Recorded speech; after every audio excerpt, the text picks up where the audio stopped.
¿Cuál es mi confusión y cuál es la otra historia en la que se ha llegado a saber que había una entrega de cajas? Déjeme terminar la pregunta. Déjeme terminar la pregunta. El tesorero Álvaro Lapuerta, no soy yo. O sea, que usted reconoce que el tesorero Álvaro Lapuerta sí que entregaba cajas de puros junto con sobres de 500. Así lo conté yo. Muy buenas noches y bienvenidos a El Gato al Agua. ¿Qué creen ustedes que habrá querido decir Luis Bárcenas con estas declaraciones? Sin ánimo de querer interpretar sus palabras, su mensaje ha sido claro, al menos lo interpretado por Toni Cantó. Existía una caja B en el partido y era Álvaro Lapuerta, su antecesor en el cargo, el que iba a los despachos de los dirigentes como Rajoy y Cospedal a darles el dinero. Es uno de los pocos momentos en los que el exsenador del PP ha roto su silencio durante su comparecencia en la Comisión de Investigación de la Financiación del Partido Popular en el Congreso de los Diputados. Ha sido una comparecencia tensa, en la que ha asegurado que no se ha apropiado nunca de ni un céntimo, de ni un euro, y en la que ha asegurado que el PP no era ninguna organización criminal como le acusa el PSOE. Lo escuchamos. Los jueces no han definido como una organización criminal, es la acusación del Partido Socialista la que lo define como una acusación criminal y lógicamente los escritos de acusación se recogen por el juez a la hora del auto de transformación en juicio oral. Pero no es el juez, son ustedes los que dicen que es una organización criminal. Bueno, más asuntos de la actualidad. Esta tarde se ha celebrado en Madrid la sexta sesión del ciclo El necesario fortalecimiento de España, una conferencia en la que se ha debatido sobre si es necesario cambiar o no la Constitución o sobre si habría que aplicar algún artículo concreto de la Carta Magna en los tiempos que corren. La mesa redonda estaba compuesta por Ignacio Astarloa, Alejo Vidal Cuadras, Teresa Freixas y Cayetana Álvarez de Toledo. Esta última va a estar esta noche en El Gato al Agua para responder a nuestras preguntas sobre cuál cree que es la situación de la política española. Eso va a ser en unos minutos. Y de quien también vamos a hablar va a ser del excomisario de policía José Villarejo. Ha estado presente durante los últimos 25 años en lo que se denominan las cloacas del Estado. Ahora, ya jubilado, ha roto su silencio para contestar a todas las acusaciones que se han vertido sobre él, sobre, por ejemplo, ser el responsable de haber manejado, digamos, las alcantarillas del Estado durante años a su antojo. Ha hablado de varios asuntos. El más importante fue la acusación que ha hecho al director del CNI, el general Félix Sanz Roldán, de haber amenazado de muerte a Corina, la amiga del rey emérito Juan Carlos I. Sobre la Operación Cataluña, confirmó que estuvo destinado un poco más de un año en esa comunidad para investigar la fortuna del clan de los Pujol. También habló de la acusación que pesa sobre él de haber apuñalado a la doctora Pinto. Incluso relató cómo investigó a Garzón cuando éste empezó a investigar por su parte el caso de los GAL. Nos tenemos que remontar a mediados de la década de los 90. El general, ¿no? El jefe del servicio secreto... Sanz Roldán. Sanz Roldán, efectivamente. Y este señor pues va a ver a Londres y la amenaza de muerte. Y hay un tío que se llama Villarejo, que es un tocapelota, que nos está desbaratando todo el show que tenemos con lo del emperador. Y entonces me llama y me dicen, o te apartas del tema emperador o te cortamos la cabeza. Es lo mismo que me dijeron también con el tema del señor Ignacio González. O te apartas porque este señor colabora con nosotros, o de lo contrario tendrás problemas. Bueno, hablaremos de Villarejo, del comisario, en unos minutos. Y atención, porque este medio de comunicación está de enhorabuena. Nuestro periódico de cabecera, La Gaceta, se ha renovado de arriba abajo y presenta un nuevo y atractivo diseño. Bajo el lema Libertad, Independencia e Identidad, el periódico de esta casa va a seguir dando las mismas batallas, las que nadie, por cierto, quiere dar, y lo va a hacer, como siempre, como les digo, en libertad. Así que enhorabuena a todo el equipo del periódico, con Kiko Méndez Monasterio a la cabeza y Rosa Cuervas Mons como representantes. Mismo contenido, pero ahora con un nuevo y mejorado continente. Claro que sí. Ah, por cierto, se habrán dado cuenta ustedes que desde esta tarde tenemos junto al logo de la cadena, nuestro famoso toro, un icono de una familia. Y es que en Intereconomía estamos orgullosos de la familia y en concreto de las numerosas, de lo que representan, de lo que aportan a la sociedad, del ejemplo que supone para todos renunciar, digamos, a la comodidad de uno mismo para decidir tener hijos educarlos con responsabilidad. Una decisión, además, que revierte en el resto de la sociedad, porque sin hijos, ya lo saben, estamos abocados a la desaparición. Prueba de ello es el informe del Instituto Nacional de Estadística del año pasado, que por segundo año consecutivo en España mueren más personas de las que nacen.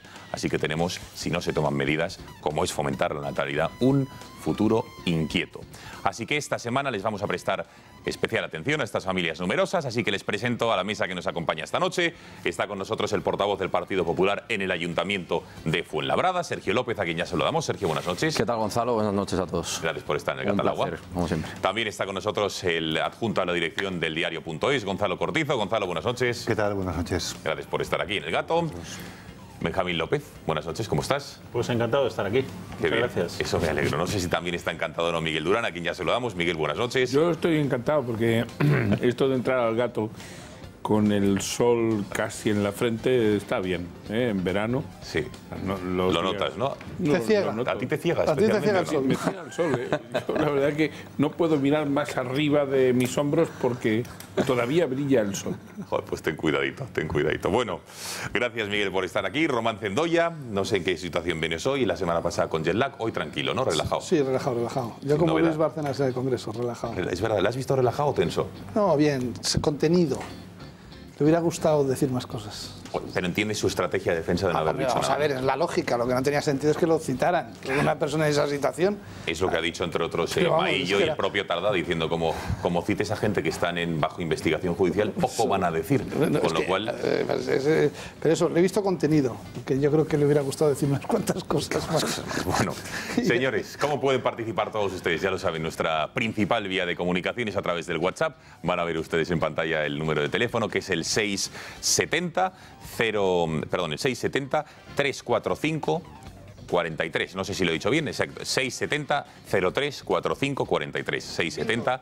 670-0345-43. Añaden este número de teléfono a su agenda telefónica y a partir de ahí nos empiezan a enviar las opiniones, reflexiones que ustedes consideren o preguntas al resto de tertulianos de la mesa. También nos pueden seguir a través de Twitter, @gato_directo. Nos pueden seguir a través también de esta red social y de YouTube. Ojo, que ya estamos cerca de los 15.000 suscriptores. Se pueden suscribir a nuestro canal, ver el programa en directo, que esto es muy interesante. Quien no pueda ver porque la cobertura no le llega a su domicilio, y mañana o volver a ver el programa entero o los mejores momentos, los mejores rifirrafes, analistas, entrevistas que va a haber esta noche. Mañana siempre las colgamos a primera hora en nuestro canal.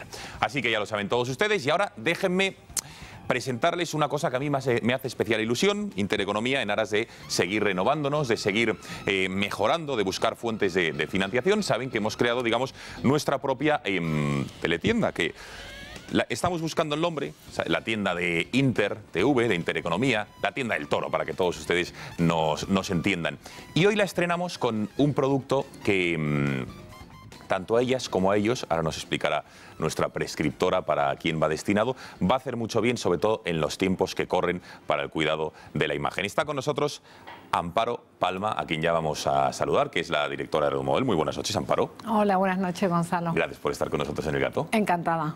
Bueno, cuéntanos, ¿qué es la empresa Redumodel que hoy estrenamos y contemos a nuestros espectadores exactamente qué es? Redumodel es un laboratorio que lleva más de 22 años haciendo fórmulas donde trabajamos un equipo de apasionados por la eficacia y así llevamos 22 años dando soluciones fáciles para hacer en casa para todo tipo de temas relacionados con la belleza y el bienestar. Belleza y bienestar de cualquier persona. De cualquier persona y a cualquier edad, porque cada edad tiene sus cositas, ¿no? Si eres muy joven, como los niños que se caen con la bici y se dan un golpe, la árnica. Claro. Si eres de mediana edad, deportista, vida intensa, en fin, la edad que estás tú, pues joven, te has olvidado, te hacen falta otro tipo de cosas, activadores de la circulación, un poquito de crema para que no se te noten las ojeras, y ya si has pasado los 50 de lejos, que es en la que estoy yo, pues empezamos a necesitar los antiedad. Bueno, vamos a ver algunos de los éxitos más reconocidos de Redumodel. ¿Cuáles han sido? ¿Cuáles son? Bueno, Redumodel nació en el año 95 lanzando el primer tratamiento completo para moldear el cuerpo. Era un duplo, es un duplo, que lleva una reductora y una reafirmante y que más de 3 millones de personas lo utilizan con una fidelidad alucinante, que es lo que más nos gusta, que prueban otros, se van a otros productos adelgazantes y vuelven. Y ese es uno de nuestros grandes éxitos y al final es el que terminó dándole marca a todo el paraguas cosmético nuestro, porque es como un signo de eficacia. Y luego ya a partir del momento antiedad, pues High Model, el tratamiento de hialurónico, que es una verdadera revolución. ¿En qué consiste exactamente este tratamiento? Pues mira, es un tratamiento donde se combina el hialurónico, que es el responsable de retener agua dentro de nuestro tejido conjuntivo, y es el responsable de generar colágeno y elastina propios. No te aportamos colágeno, no te aportamos elastina, sino que hacemos que tu piel la genere, que con los años se va perdiendo. Y en esta fórmula de High Model hemos combinado dos tipos de hialurónico, el de alto y el de bajo peso molecular, que es lo que nos hace diferentes, porque el de alto peso molecular, como pesa más, se queda en la superficie y es el que te rellena las arruguitas que se ven, la de la frente, la patita de gallo, el código de barras y tal. Y el de bajo peso molecular, que es el que entra dentro del tejido, es el que te devuelve como los cachetitos así jugosos y tal. Y bueno, al final es un tratamiento completísimo para rejuvenecer. Y todo queda de una manera natural, ¿no? O sea, es como rejuvenecimiento, pero que queda natural, ¿no? Sí, no, es natural. Lo que hacemos es que tu piel recupere la actividad, la energía, la regeneración propia de las edades jóvenes, que tú no envejeces porque tu piel está con la maquinaria en marcha, y es un tratamiento completo que lo haces en casa y es tan eficaz como los mejores tratamientos de clínicas de medicina estética y facilito de realizar. Bueno, Amparo, desde el miércoles pasado estamos en pleno verano. ¿Tú crees que en esta época estival la piel requiere un especial tratamiento o no? Pues mira, súper especial. Igual que te recomiendan en los medios de comunicación, bebe agua, protégete del sol. Bueno, sobre todo dicen para las personas mayores y niños, pues para todos. Porque nuestra piel también necesita una protección especial en este momento y que le des algo que le aporte agua directa sobre el tejido. El hialurónico vuelve a ser el compañero indispensable para que tu piel esté preparada para la deshidratación que te produce el calor y que te dé el sol.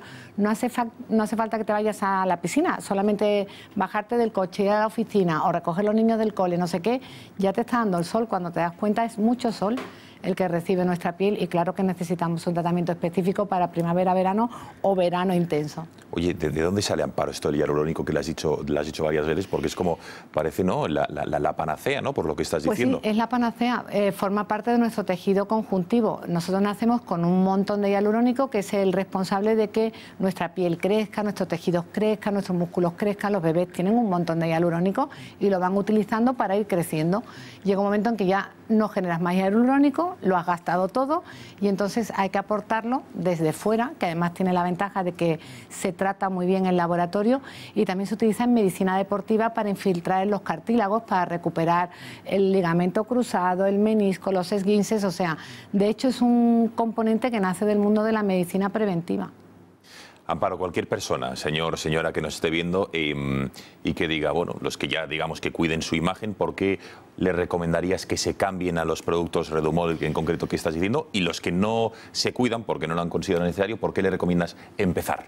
Pues mira, yo recomiendo que se cambien a Redumodel porque verdaderamente tenemos una fórmula que es única. Cuando tienes un tamaño de laboratorio mediano, es como cuando tú cocinas para tu familia y no para un restaurante o para un comedor de 400 personas. Tú te puedes permitir el lujo de poner ingredientes de máxima calidad, trabajarlos a la máxima concentración y una serie de componentes que hace que la fórmula sea súper eficaz con muy poquita cantidad de producto. Por eso recomiendo que se pasen a Redumodel o al tratamiento de hialurónico. ¿Y por qué hay que cuidarse? Pues mira, porque llega un momento en que si lo dejas demasiado no tenemos retorno. O sea, es como la línea de despegue.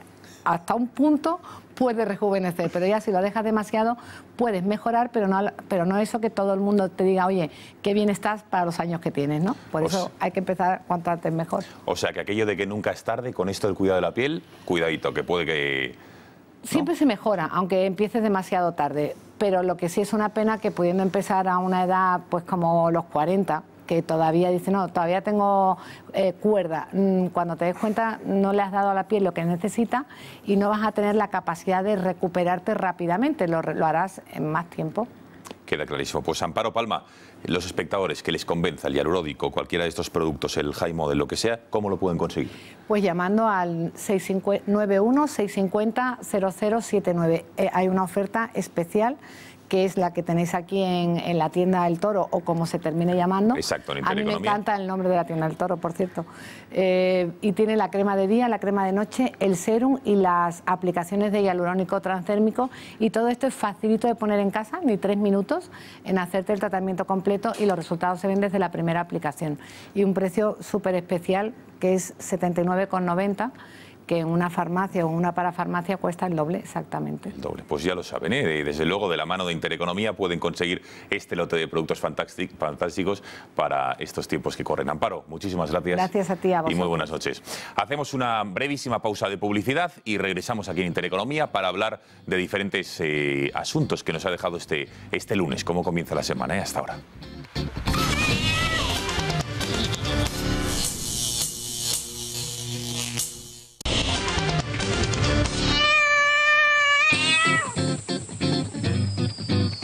Bueno, pasan 18 minutos de las 10 de la noche. Si les parece, vamos a abordar el primer asunto que nos deja este lunes. Se ha celebrado el sexto ciclo, digamos, o sesión de conferencias que organiza la Fundación Valores y Sociedad, presidida por Jaime Mayor Oreja, y la Fundación Villa Cisneros. Ahí ven a los 4 ponentes o integrantes de la mesa redonda, que se ha titulado El necesario fortalecimiento de España. ¿Es preciso o no cambiar la Constitución? Es alguna de las preguntas sobre las que han debatido, y si era necesaria la aplicación de algún artículo concreto de la Carta Magna a día de hoy, en los tiempos que corren. En el acto ha estado nuestra compañera María Matos, a quien ya saludamos. María, buenas noches. Cuéntanos en qué ha consistido el acto y qué es lo que se ha dicho principalmente.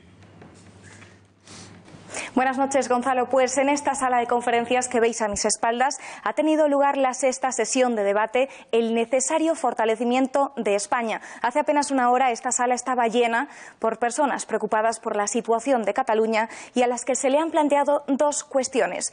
¿Es necesaria una reforma de la Constitución? ¿Deberían de aplicar el artículo 155? Son cuestiones, preguntas a las que ha respondido tanto el moderador del debate, Ignacio Camuñas, como también sus invitados a debatir, y los que todos han coincidido en que frente al desafío separatista catalán, la Generalitat debe de hacer cumplir la ley.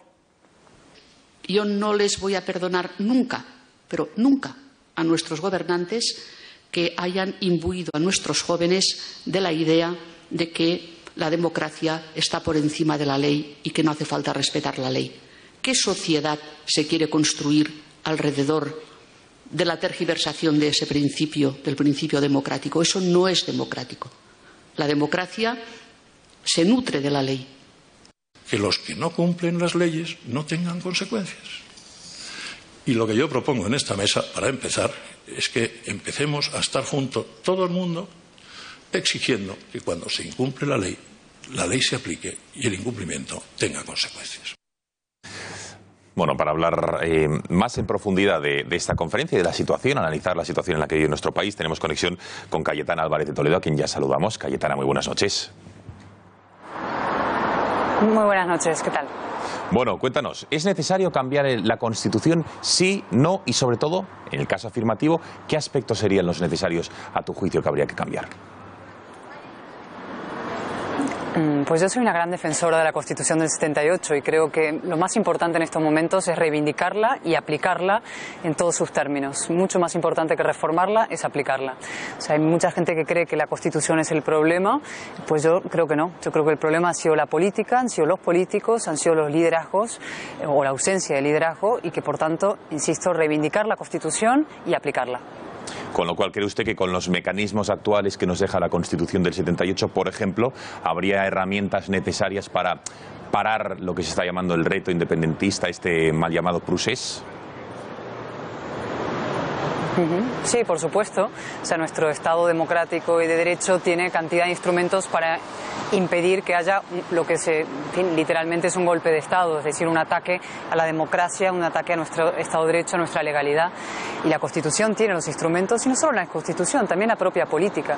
O sea, yo creo que lo que ha faltado a lo largo de estos años y también en los muy recientes tiempos es más convicción democrática, más fortaleza en los poderes del Estado. El gobierno, por supuesto, pero también en ese gran espacio constitucionalista, ¿no? Yo creo que hace falta mucho más autoestima democrática en los españoles, en la aplicación aplicación de la ley y en la defensa de nuestro ordenamiento jurídico y democrático. Cayetana, entonces, ¿quién podría enarbolar los principios de esa convicción política en los poderes del Estado que acabas de decir? ¿Qué partido, qué político? Porque a día de hoy, viendo el arco parlamentario, es difícil encontrar a alguien que recoja las ideas que estás planteando, ¿no?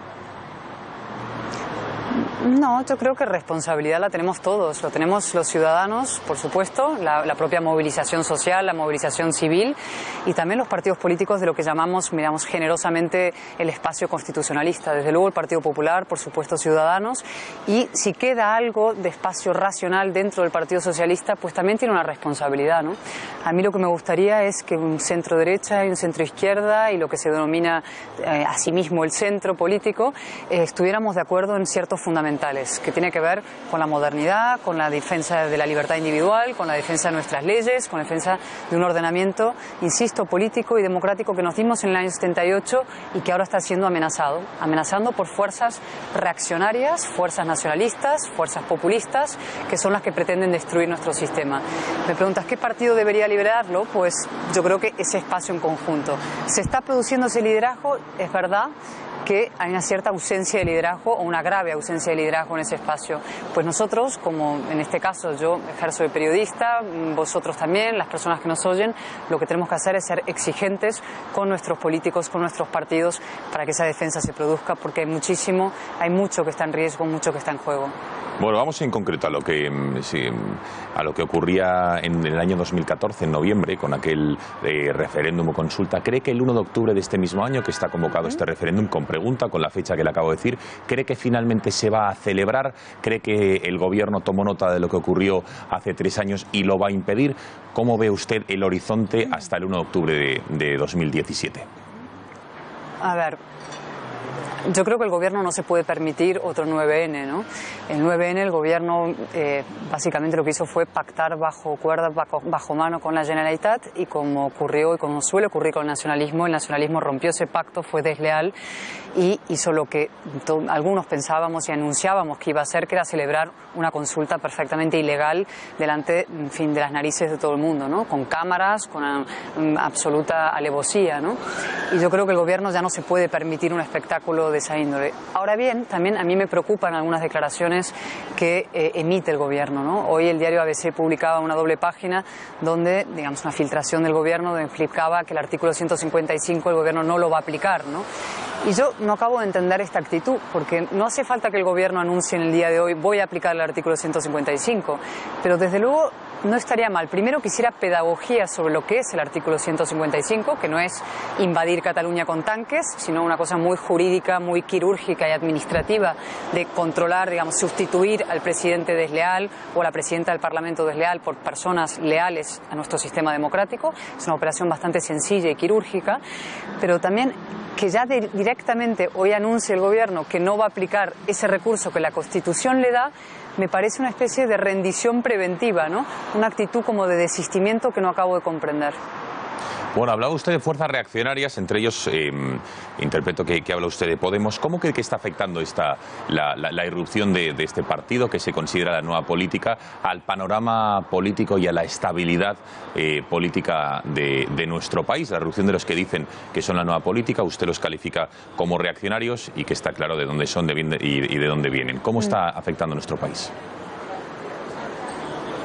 Bueno, mal, evidentemente. Son una fuerza reaccionaria, una fuerza que busca, digamos, la ruptura de lo más moderno y lo mejor que ha hecho España a lo largo de su difícil historia, que es nuestra transición política, nuestro régimen constitucional, democrático y de derecho.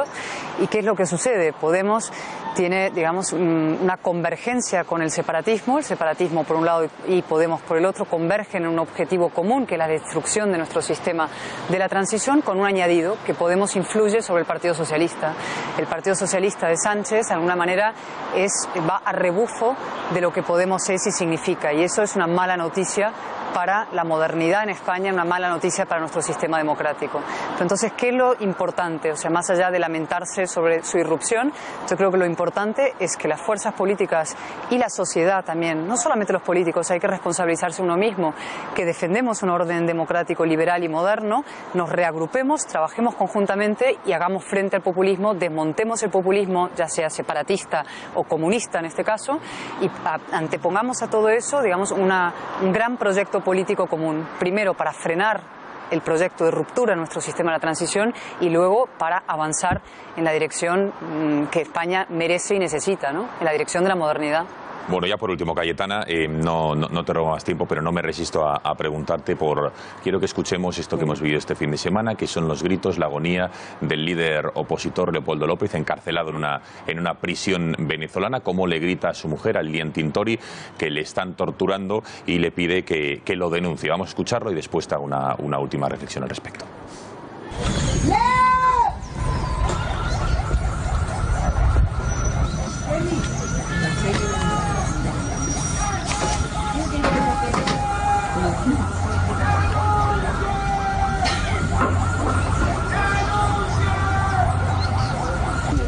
Le grité a Leopoldo desde aquí.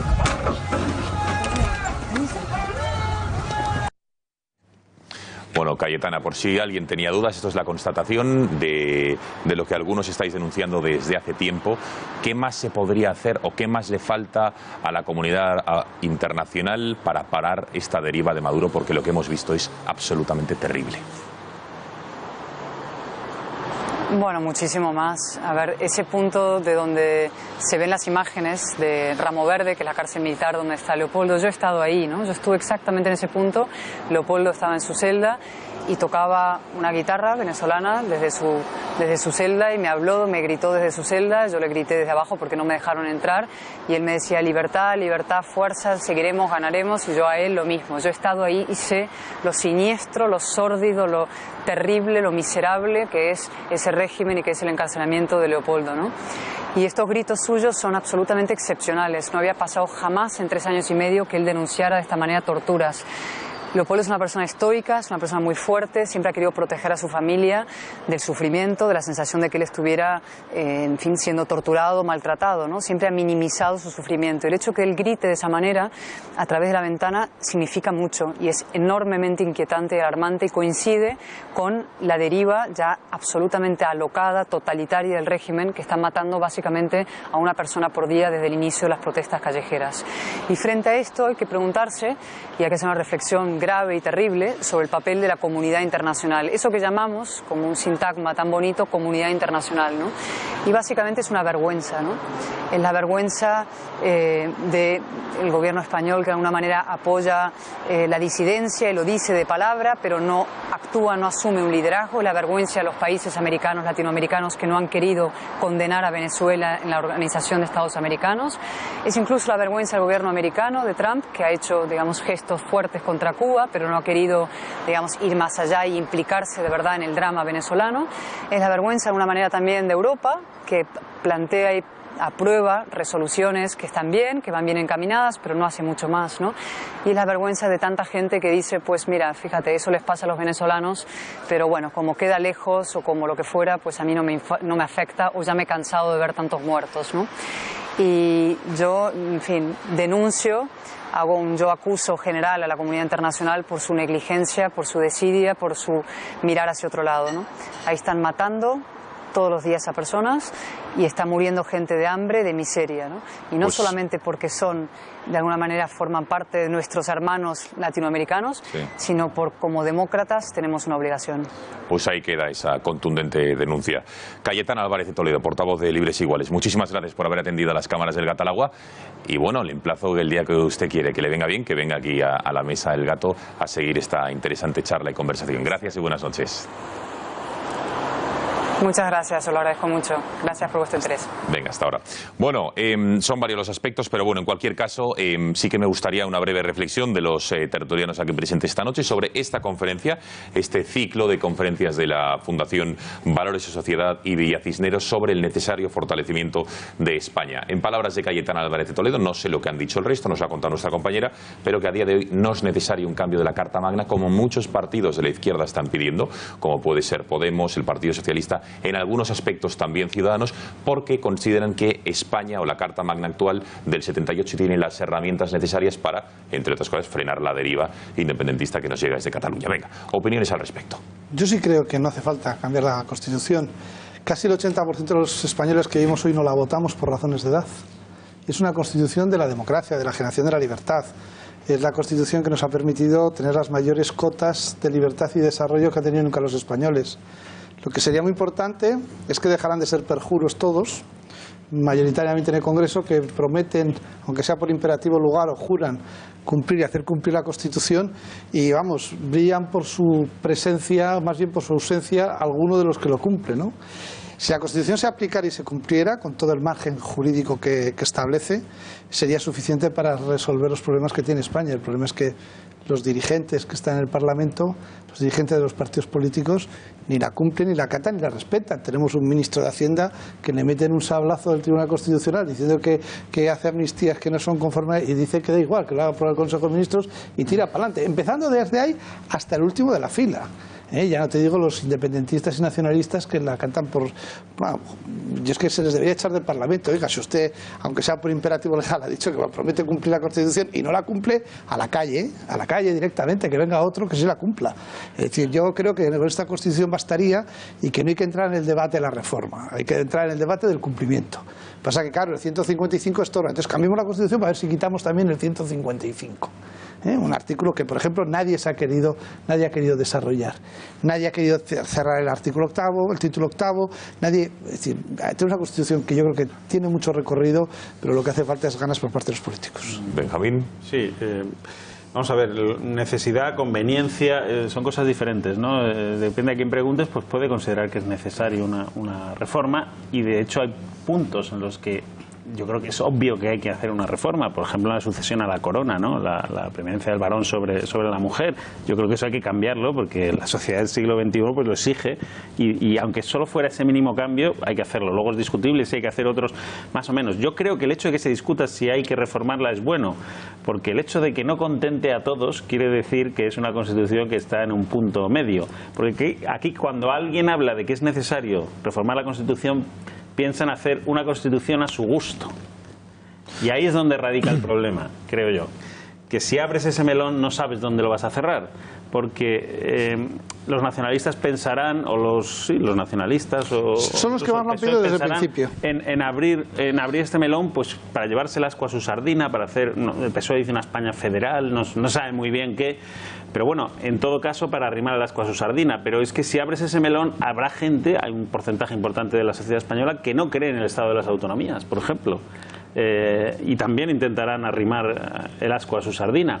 Por lo tanto, creo que abrir este melón ahora, desde luego, no conviene. No sé si hay puntos que cambiar muy necesarios, muy urgentes. Alguno, ya digo, ese ejemplo que he puesto, me parece que es obvio que sí, pero más allá de eso, no creo que haya necesidad así urgente. En todo caso, si la hubiera, creo que prima la conveniencia, y la conveniencia, desde luego, y la prudencia dicen que ahora no es el momento. Tiene que haber un mínimo consenso y, diríamos, una buena voluntad por todas las partes para abrir el melón, porque si no es desastroso. Sabes dónde lo abres, pero desde luego no sabes cómo termina la película. Miguel. Cuando en 1977 se produjeron las primeras elecciones democráticas, que por cierto fueron, para lo que podía esperarse, muy democráticas, con muchas garantías, no hubo ni un solo reproche internacional. Se produjo un primer debate sobre si el gobierno tenía que hacer un proyecto de constitución o no, y obviamente el Congreso nombró una ponencia, como todos, bueno, los que teníamos una cierta edad recordamos, que dijo: no, mire usted, el gobierno no nos da un borrador, lo vamos a hacer nosotros. Se pusieron, lo primero que hicieron fue ponerse de acuerdo sobre el índice de materias que tenían que regular. Y se pusieron de acuerdo en 8 horas. Es decir, todos tenían un consenso claro sobre qué contenido tenía que tener, qué contenido, quiero decir, programático tenía que tener la Constitución. Hoy día, por desgracia, no existe ese consenso. Es decir, no tenemos políticos de esa altura de miras, tampoco tenemos, seguro, no tenemos la situación de estrés que teníamos en aquella época, que nos jugábamos el ser o no ser. Hoy, como todo lo tenemos ya más o menos, pensamos que consolidado, la gente, los políticos estos que nos gobiernan o que están en el Congreso, pues están juegan, es decir, actúan con arreglo a lo que a mí me parece un índice claro de mediocridad. ¿Aquí se podría reformar la Constitución? Sí, siempre y cuando, al margen de la voluntad de reformar, Partido Popular, Partido Socialista, Ciudadanos e incluso, ¿por qué no?, Podemos. Y si Podemos no se pone de acuerdo, no pasa nada, pero por lo menos los tres primeros se pusieran de acuerdo, repito, diciendo, miren ustedes, vamos a intentar reformar tal aspecto, este otro, el de más allá, y si no somos capaces de conseguir un consenso razonable sobre eso, no se reforma. Si hubiera ese compromiso, lo que tendrían que hacer sería trabajar específicamente sobre aquello en lo que estuvieran de acuerdo. Sería relativamente fácil, porque no creo yo, no pienso que sea muy difícil decir, oiga, tendríamos que poner en el capítulo segundo del título segundo no sé qué, tal cosa como derecho fundamental que ahora no está. Bueno, eso se puede consensuar. Sí. Pero no son capaces de hacerlo. Eso prueba definitivamente la mediocridad. El título octavo, la cuestión territorial, es que eso en este momento, con el Partido Socialista en la indefinición que está, es imposible, no se puede atacar. Bueno, Gonzalo y Sergio. Bueno, yo creo que los que nos dedicamos a esto, en las fechas navideñas tenemos apuntado un día, que es el 6 de diciembre, donde tienes que planchar una camisa de las buenas, irte al Congreso y escuchar un par de discursos que casi siempre son iguales y probar la calidad de los canapés que se reparten ese día para festejar la Constitución española. Todos los días se dice lo mismo, todos los 6 de diciembre se repite lo mismo, y es que sí, habría que modificarla, pero hay que buscar el consenso. Yo se lo he escuchado decir a políticos que están muertos. Llevo cubriendo esa celebración tantos años. No se habla de la Constitución del 78, se habla de la necesidad de una nueva Constitución, estaría bien. Yo creo que en vez de una fiesta de la Constitución el 6 de diciembre, lo que se ha convertido en los últimos 10 años es en una celebración del fracaso de la clase política para abordar un nuevo cambio constitucional, que al final vendrá, bueno, pues como decía Benjamín, probablemente empujado por la cuestión dinástica, lo cual ya tendrá cierta gracia, ¿no? De todos modos, y con respecto al tema del 155 que apuntaba Cayetana, bueno, ella decía que es sencillo y quirúrgico la aplicación del 155. Y ponía ejemplos, sustituir a una presidenta desleal de una Cámara Autonómica. A mí no me lo parece. Hombre, sencillo y quirúrgico agarrar a la presidenta del Parlament catalán y sacarla de su puesto, a mí no me lo parece. Con lo cual, creo que cuando hablamos de estas cosas hay que decir la verdad. Es decir, pues es un verdadero trauma aplicar el 155, pero bueno, pues está en una Constitución que fue votada y que es asumida por todos los españoles. Yo creo que sería una locura aplicarlo y que hay otras vías. Y en este punto hago un propósito de enmienda y una confesión sobre cosas muy injustas que yo he dicho en esta mesa sobre Mariano Rajoy.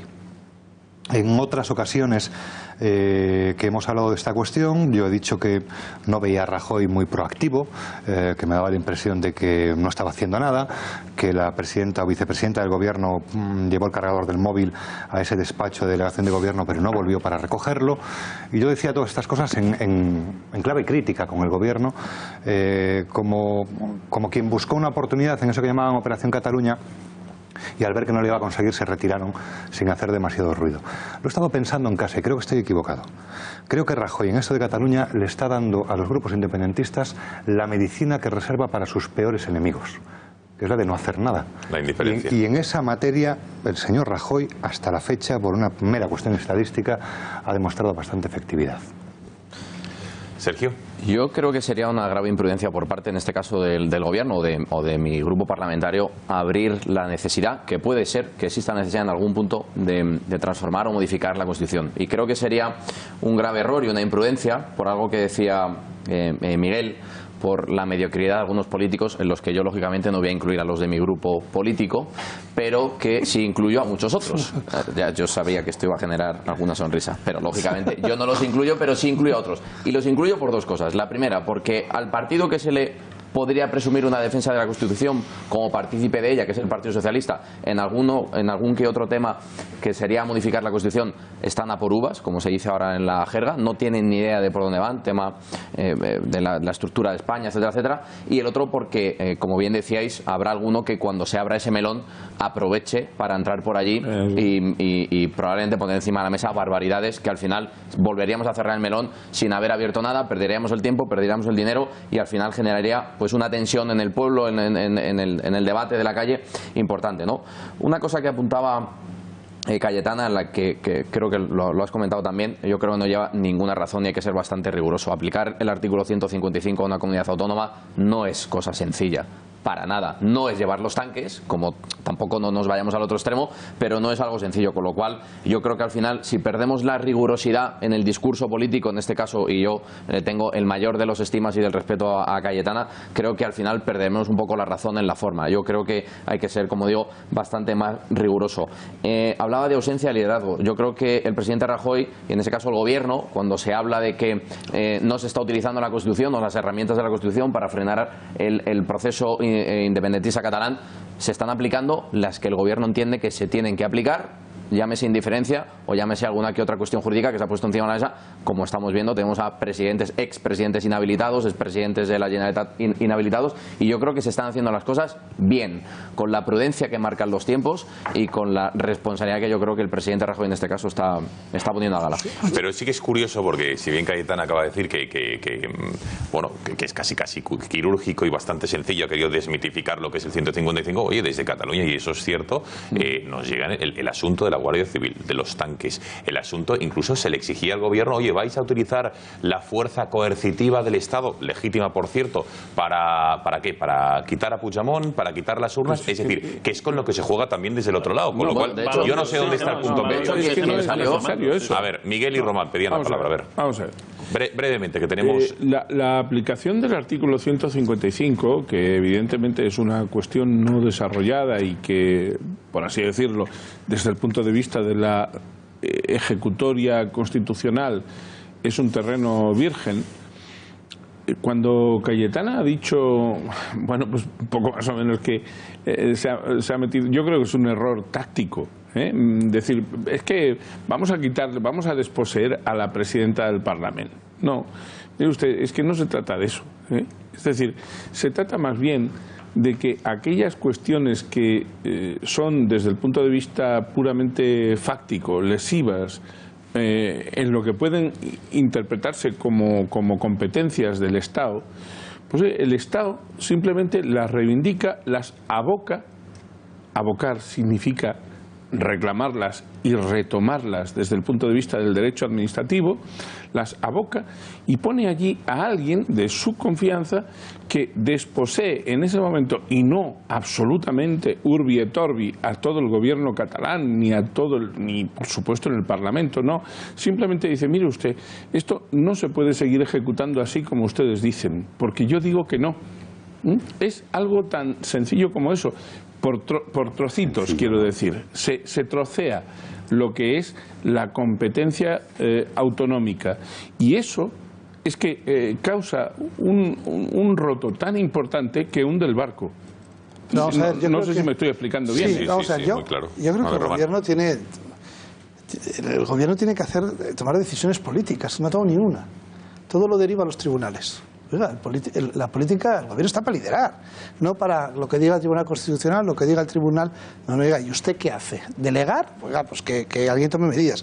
Yo no sé por qué se le tiene miedo al 155.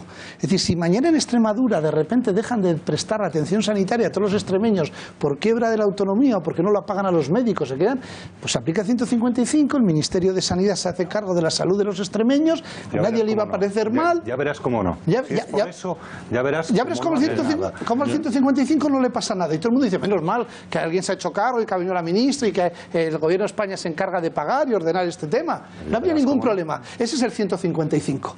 Lo que pasa es que hemos caído en la trampa de que el 155 es la interpretación de 155 que en su día los nacionalistas vascos y los nacionalistas catalanes quieren poner encima de la mesa.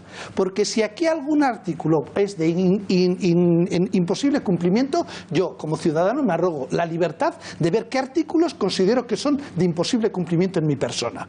¿Pero a qué jugamos? ¿A un Estado de Derecho o a un Estado de cachondeo y de privilegios y de diferencias? Es decir, yo me acojo al Estado de Derecho en el que eso de que contribuyamos netamente los ciudadanos pagando impuestos para el reparto social de todos no me da la gana. Entonces dices, no hombre, esto es tirado, te viene Hacienda, te embargan, eso sí, pero coger la presidenta del Parlamento de Cataluña y decirle, usted no está cumpliendo sus funciones, está saltando la Constitución, la detenemos o le abrimos una causa, eso es un problema. ¿Por qué? ¿Porque es de la casta? ¿Porque es política? Román, ¿Por qué yo tengo que cumplir la ley y la presidenta del Parlamento no? Por hacer, bueno, pues habrá que hacer a la siguiente. Bien, entonces, claro, todo tiene su tiempo y su momento. Pero las decisiones políticas, sí. Mira, yo no estoy de acuerdo. Y te voy a decir por qué. A ver. Mira, nos hemos jactado toda la vida de los éxitos que ha supuesto de tener comandos de ETA sin que llegaran a actuar, porque teníamos 6 papeles y sabíamos que eran pertenecía a banda armada. El otro día el ministro Zoido, y me alegro mucho, detuvieron a 3, obviamente como no era en Madrid, yihadistas que iban a atentar y que no han atentado en España. Tenemos unos tíos que han definido un golpe de Estado el 1 de octubre y el gobierno dice, habrá que esperar a que actúen. Oiga, ¿y por qué detenemos a los terroristas y no vamos a detener a los golpistas? Pues con una diferencia. Lo primero ¿cómo? No, pero déjame que yo te la explique o intento explicarte. A ver. La diferencia es que la amenaza es verbal del golpe de Estado, como tú te refieres. No hay firmado ni tan siquiera un decreto al uso. Ya se han curado en salud. ¿Y la terrorista en Facebook? ¿Tiene rango de ley? Claro, no comparemos el terrorismo yihadista con una amenaza verbal. ¿De golpe de Estado? Pero Román, déjame que yo te lo argumente. De golpe de Estado, Déjame que lo argumente. Uno es golpe de Estado de unos señores que salen con unas cámaras de televisión, todos detrás del jefe del cotarro, diciendo que ellos van a hacer algo, pero no lo firman y jurídicamente, tú sabes perfectamente, y aquí hay personas que conocen más el asunto, que es muy complicado meterle mano porque no hay firmado un decreto. Y esto es una realidad. Ahora, dicho esto, el fondo de lo que se quiere por parte de los que creemos en la unidad de España es que el desafío independentista se difumine. Y ese desafío, Román, se está difuminando sin aplicar el artículo 155 y aplicando la ley y con decisiones políticas. ¿Sabes cómo se difuminó el plan Ibarretxe? Con un decreto ley del señor Aznar en una ley de educación que dijo que convoque un referéndum 6 años a la cárcel. Lo derogó Zapatero y el señor Rajoy no ha puesto ni un decreto ley encima de la mesa contra las medidas de Cataluña. Ni uno, porque así no se hacen amigos, como dijo él. Bueno, Benjamín, brevemente, que nos tenemos que ir a publicidad. Venga. No, que yo quería decir, vamos, cuando estamos aquí aludiendo a que no es fácil aplicar el artículo 155, supongo que nos referiremos a que no es fácil desde el punto de vista político, porque lo que es desde el punto de vista legal creo que es cristalino y meridiano. Cualquier otro, claro. La Constitución lo deja muy claro cómo hay que aplicarlo. Otra cosa son las consecuencias políticas que eso puede tener. Hay que valorar. Y que es lo que está valorando, creo yo, aquí el gobierno, ¿no? Yo creo que esto sería darle argumentos, hacer muchos mártires en Cataluña, y la sangre de los mártires produce nuevos mártires. Están buscando sangre de verdad. Y yo estoy de acuerdo con Sergio cuando dice que lo importante aquí es que este movimiento independentista se desinfle por su propio peso. Y se está haciendo. Y la forma de desinflarse por su propio peso es que ellos mismos acaben retirando el referéndum y reconozcan su fracaso. La mejor manera para eso es llevarles hasta el límite, porque yo creo que el gobierno, si tiene que aplicarlo, lo aplicará, pero como ultimísima instancia. El artículo 155 creo que es muy grave desde el punto de vista político. Y que hay que tentarse muchísimo la ropa. No sé, las tripas te piden, aplíquelo usted, sí, hace un año. Bueno, estaremos muy muy atentos aquí como siempre y les iremos contando y narrando qué es lo que ocurre con ese cambio constitucional, con ese desafío independentista. Veremos si el suflé independentista, sí que es cierto, yo acabo de estar este fin de semana en Barcelona y lo que hace unos años escandalizaba ver la cantidad de esteladas en los balcones de la ciudad condal, yo que soy de ahí encima, y hablabas por la calle. Yo creo que ese suflé poco a poco a día de hoy está bajando, pero bueno, esto es una opinión personal, habría que verlo en las urnas, en unas elecciones autonómicas, pero bueno, eso es cuestión de opinión. Será un éxito bastante, brutal, ¿no? Dice Miguel, corrobora que va todas las semanas a Barcelona, que bastante. Bueno, en fin. Yo vivo allí. Ah, bueno, pues que vive aquí. Y no ves ni una estelada. Yo no veo ninguna, pero me cuentan pues que... como me cuentan, Icurriñas, pues no, seguro, pero me cuentan que hay menos. Ah, bueno. Bien. Bueno, señores, que hacemos una brevísima pausa de publicidad. Regresamos para hablar. Hoy ha comparecido, como saben, Luis Bárcenas en esa comisión de investigación del PP. Tenemos a una de las personas, el portavoz de Ciudadanos, que más, digamos, duro ha hecho ese interrogatorio al ex tesorero del Partido Popular. Hablaremos también del excomisario Villarejo y también está Miguel Durán para hablarnos de las últimas novedades, atención, de todos los afectados, accionistas del Banco Popular, novedades que vamos teniendo, cómo pueden recurrir e intentar recuperar su dinero. Todo ello después de 2 minutos de publicidad. Hasta ahora.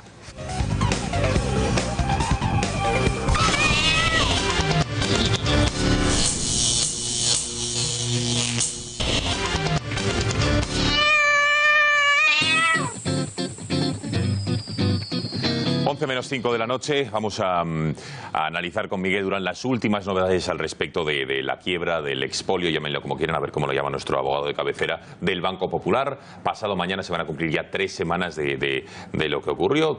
Básicamente a esos 300.000 accionistas bonistas se les amortizó todas sus acciones y perdieron todos sus ahorros, el dinero que tenían invertido.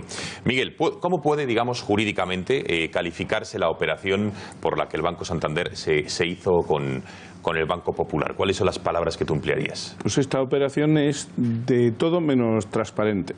Es decir, no es una operación hecha con luz y taquígrafos, no es algo que el Gobierno haya explicado. El Gobierno que está de perfil en esto, ¿eh? Es decir, el Gobierno es como si no tuviera nada que ver en el tema. Es una operación que tiene todo el tufo de haber sido perfectamente concebida y pergeñada por el Consejo de Administración saliente en connivencia con el banco adquirente y con la complicidad del Gobierno español, del Banco de España y de la CNMV, que son organismos reguladores. El señor de Guindos no puede ponerse de perfil en esto.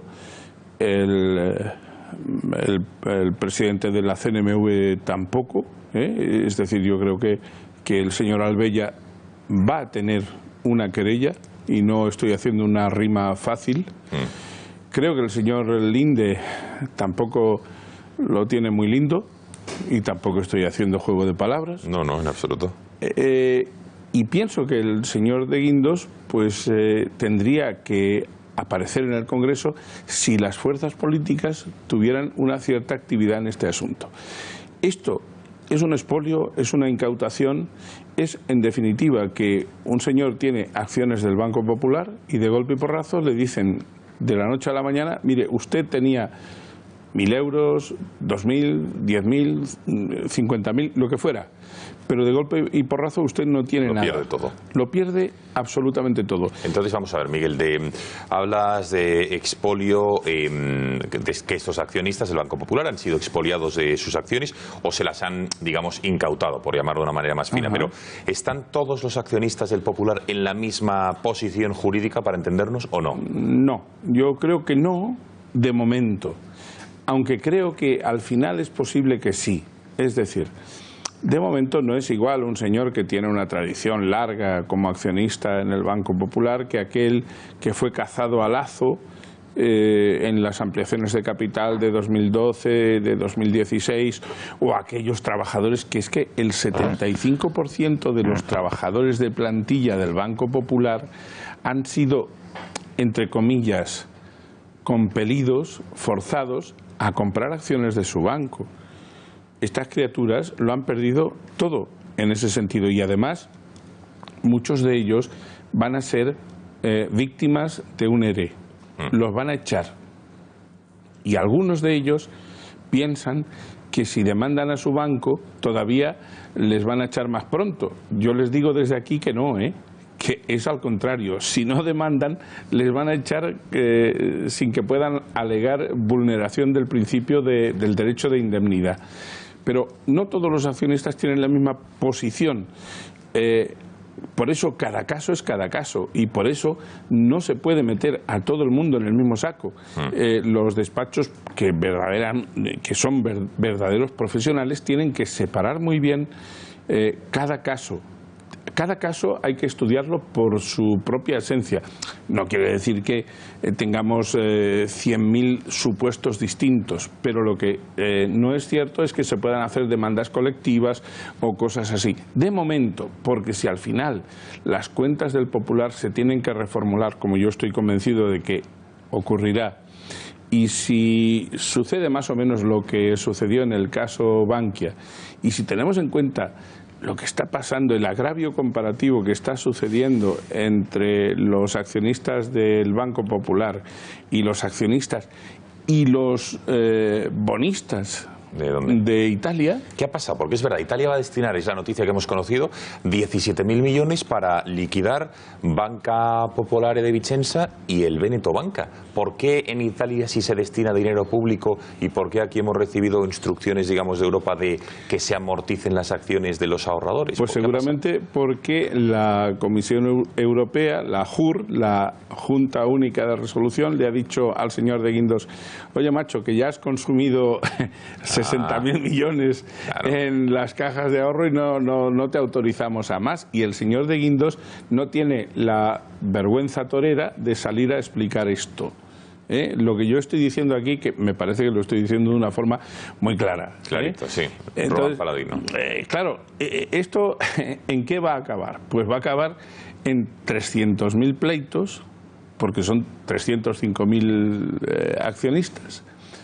Como acabaron en centenares de miles de pleitos los preferentistas, y como ya dijimos los abogados, yo fui de los pioneros, perdón por irrogarme esta condición, pero había algún diputado, por cierto, del Partido Popular, Sergio, que decía: no, si esto es muy... En el año 2012, decía: esto aquí los abogados vais a ganar. Yo les decía a ese diputado: mira, el gobierno lo tiene muy fácil, lo tiene sencillo, le devuelve a los preferentistas todo el dinero que han perdido y se arregla, y los abogados desaparecemos absolutamente. Ya no hay pleitos, los jueces se dedican a otras cosas.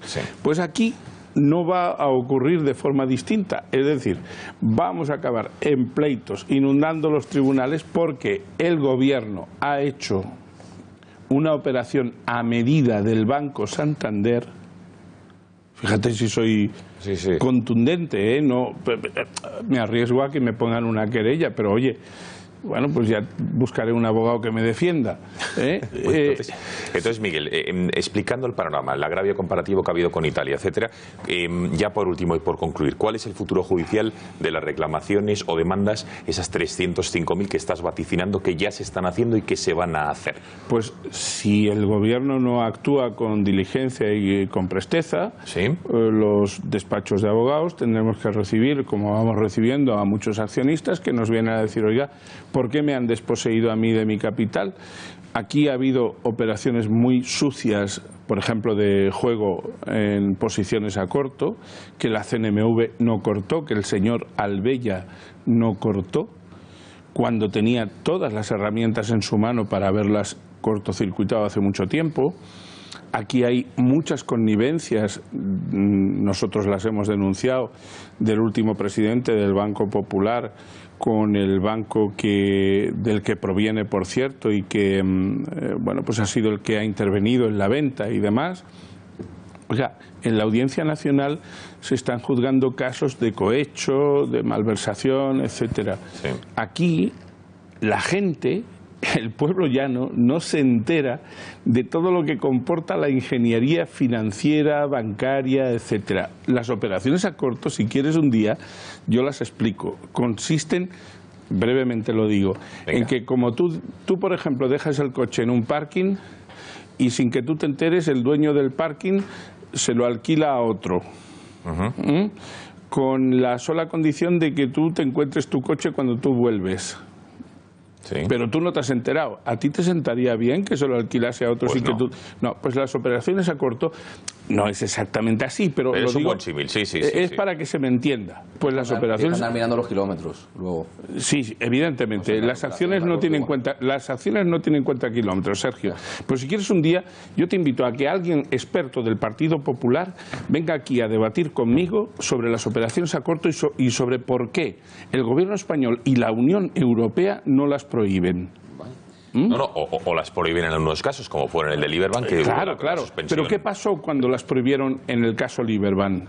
Que automáticamente la acción subió un 40%. Claro, se repuntó totalmente. Sí, ¿por qué el gobierno español, cuando tenía el mecanismo de inyección de liquidez urgente, por qué no lo hizo? ¿Y por qué el gobierno italiano, en el caso de los bancos italianos, sí lo hace? ¿Por qué?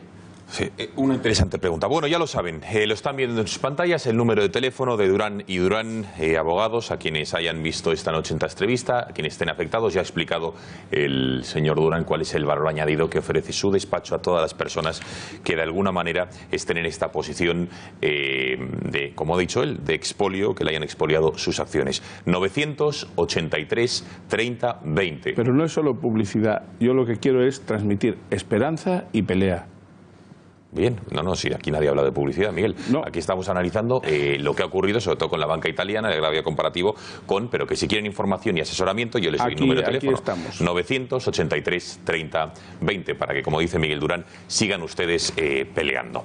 Bueno, venga, hecho este paréntesis económico a la actualidad del día, nos volvemos otra vez a la política. Luis Bárcenas comparecía hoy en la comisión que está investigando la financiación del Partido Popular en el Congreso de los Diputados.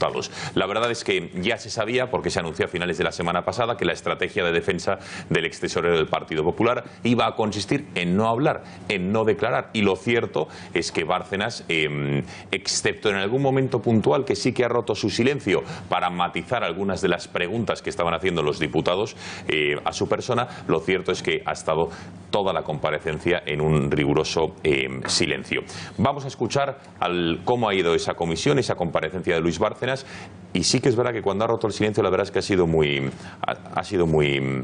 bueno, vean ustedes y saquen sus conclusiones. Yo no juzgo, yo no califico, vean. A Luis Bárcenas parece que se le ha olvidado lo declarado entre los años 2013 y 2015.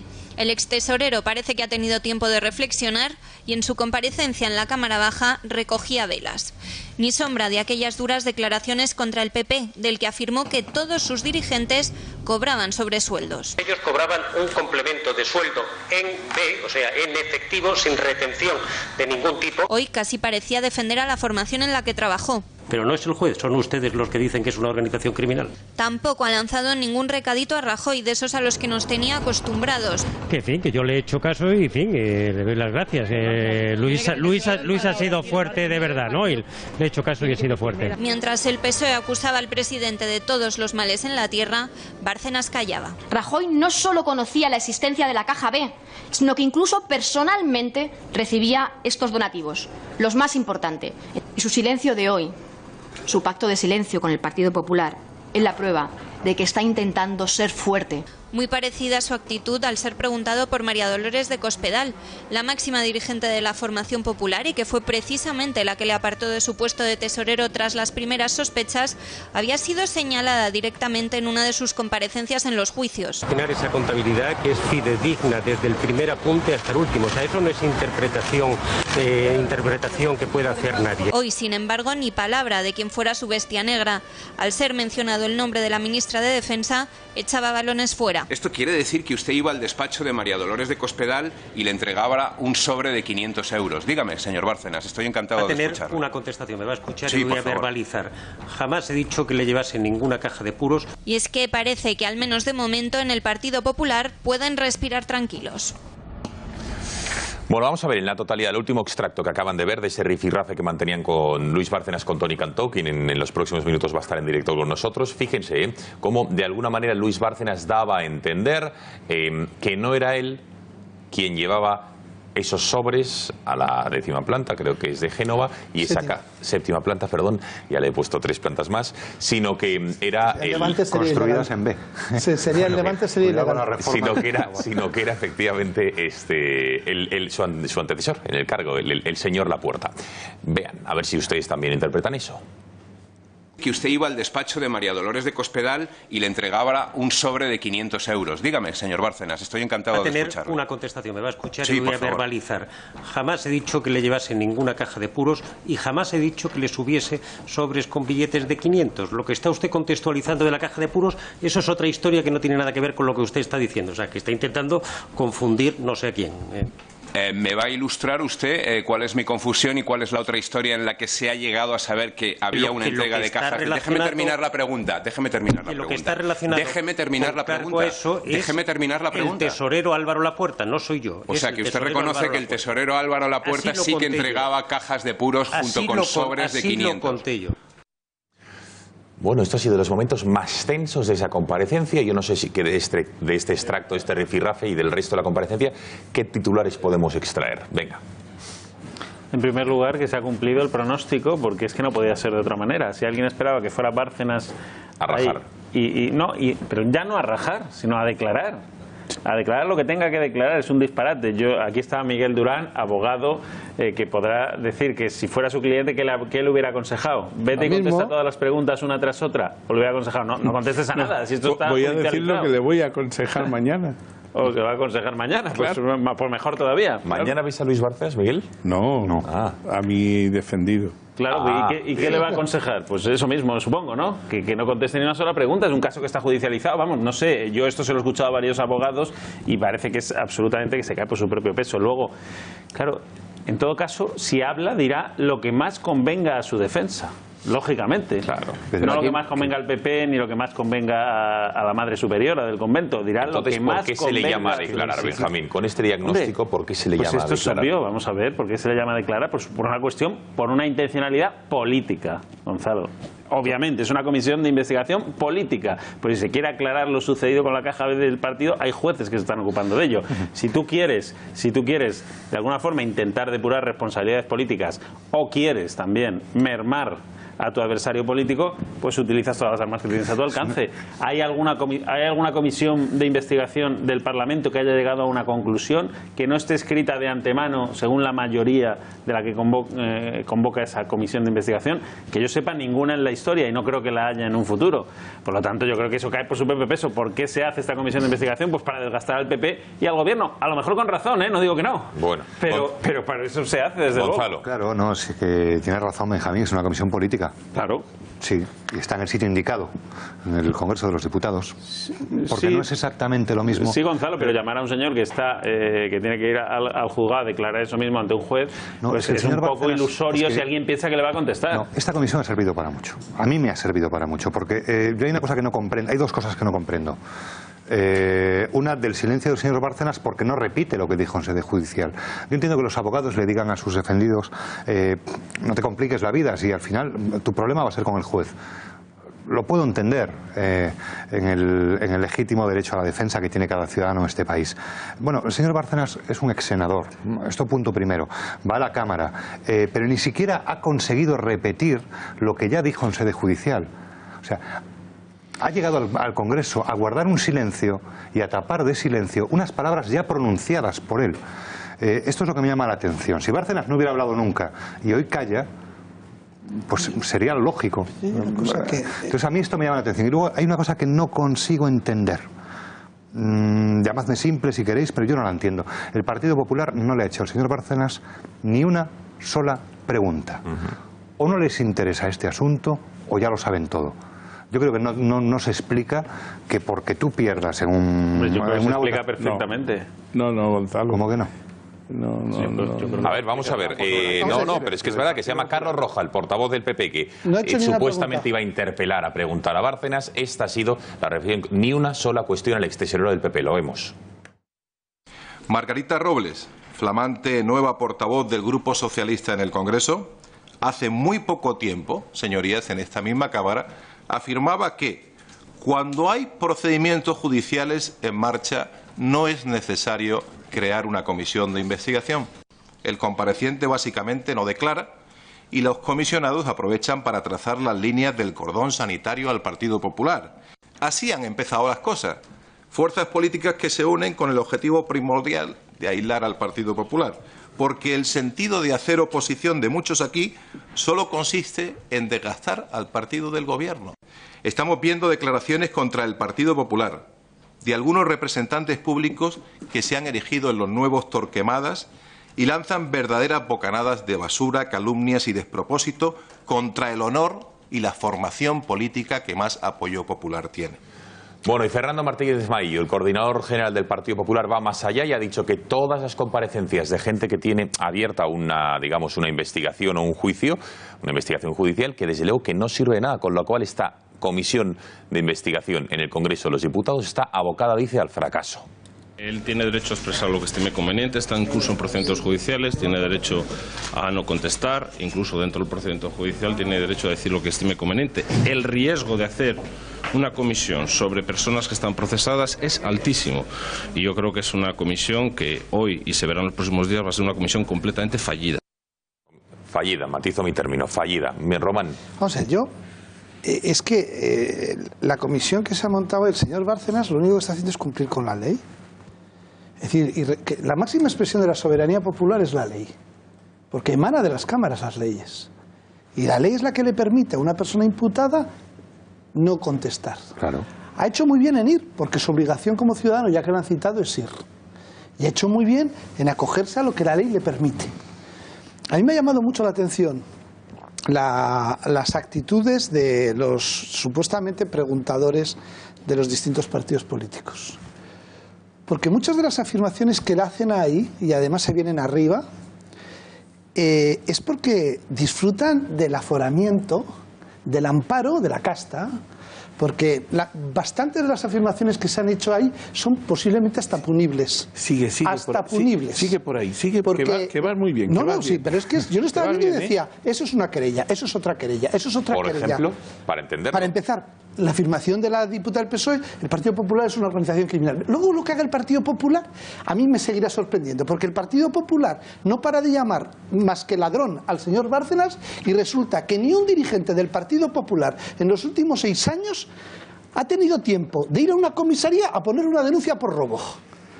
Entonces hay que tener muchas narices para llamarle ladrón al señor Bárcenas sin tener ni una sola denuncia sobre robo, y menos puesta por su propio partido, que supuestamente es el robado. Porque yo entonces me pregunto, ¿cuánto dinero tiene el PP, que le roban supuestamente 50 millones y no tienen tiempo de ir a poner una denuncia? ¿Cómo quieren gestionar el dinero de los españoles si el suyo lo gestionan tan mal, se lo roban y no les importa? Entonces, claro, yo alucino. Pero es que hoy el aforamiento de sus señorías y el papel que se arrogan de, sin pruebas, opiniones, lo que les parece, empezar a hacer afirmaciones sabiendo, claro, que juegan con la ventaja que no juega el compareciente, que son aforados, y si les dices algo o les pones la querella que se merecen, resulta que no pasa nada porque ellos lo pueden hacer. Entonces, a mí me parece una barbaridad. Pero el señor Bárcenas lo que ha hecho es cumplir con su obligación, que es ir, le llaman, si no va, no cumple con la ley. Bien. Y va y dice, y yo contesto a lo que me dé la gana. Y además se le impone a algunos el cómo me tiene que contestar usted aunque no me va a contestar. Pero ¿quiénes son esos para hacer eso? Si él ya ha dicho que no va a contestar, no contesta. Bueno, es un ciudadano con igualdad de derechos como el que está sentado delante. Que algunos de ellos se lo han negado con una actitud que yo no entiendo, porque si va a ser así toda la comisión, esto va a ser un escándalo, ¿eh? Hombre, claro, a mí oírle a la del PSOE decir eso, habiendo los ERES... A ver, Sergio... Hablarle al del PNV, decir lo que ha dicho, sabiendo los vascos lo que ha pasado toda la vida en la financiación del PNV, porque aquí lo divertido sería una comisión, si de verdad la comisión política fuera para resolver un problema que tiene España, que es la financiación de los partidos políticos, bien, Camilo, esto sería otra historia. Pero es que aquí no, porque todo esto que se ha dicho hoy, en el próximo caso, le sentamos a los de CIU y les decimos exactamente lo mismo. Luego sentamos a los del PSOE de Andalucía y les decimos lo mismo. Pues y lo en el Senado va a ocurrir algo parecido. Y lo único que podemos conseguir es que los ciudadanos, en nuestra desafección ya infinita y galáctica respecto de nuestras autoridades políticas, nos desafectemos más. Que me parece un ejercicio de irresponsabilidad absoluta. Yo creo que aquí lo que hemos visto con esta comisión, una comisión que es diferente a lo que va a pasar en el Senado, que apuntaba Gonzalo, porque lo que va a pasar en el Senado es que el Partido Popular ha intentado que en el Congreso se planteara la investigación de la financiación de todos los partidos, pero la oposición ha decidido que no. Nosotros tenemos mayoría en el Senado y algo que no está judicializado, que es la financiación de los partidos. Vamos a ver qué es lo que ha pasado y que, bueno, nos retratemos todos allí, ¿no? Vamos a ver que probablemente tengamos alguna que otra sorpresa. Aquí lo que se pretende con esto, y esas ansias de la oposición, que es de utilizar el Parlamento, en este caso el Congreso de los Diputados, pues para el desgaste político en contra del Partido Popular. Y un desgaste que le va a salir mal porque al final, como apuntabais, cualquier abogado le hubiera asesorado a cualquiera de los comparecientes que está en un proceso judicial mantener al menos un silencio prudente dentro de lo que está pasando, ¿no? Y vuelvo a lo mismo. Este cordón sanitario, este pacto del Tinel firmado en otros tiempos en contra del Partido Popular, a nosotros yo creo que políticamente nos va hasta a beneficiar, porque claro, la gente está viendo que al partido mayoritario, al partido que más representa a los españoles, en este caso le están bueno, pues intentando acordonar, intentando arrinconar. Al final yo creo que las sinergias irán a la contra.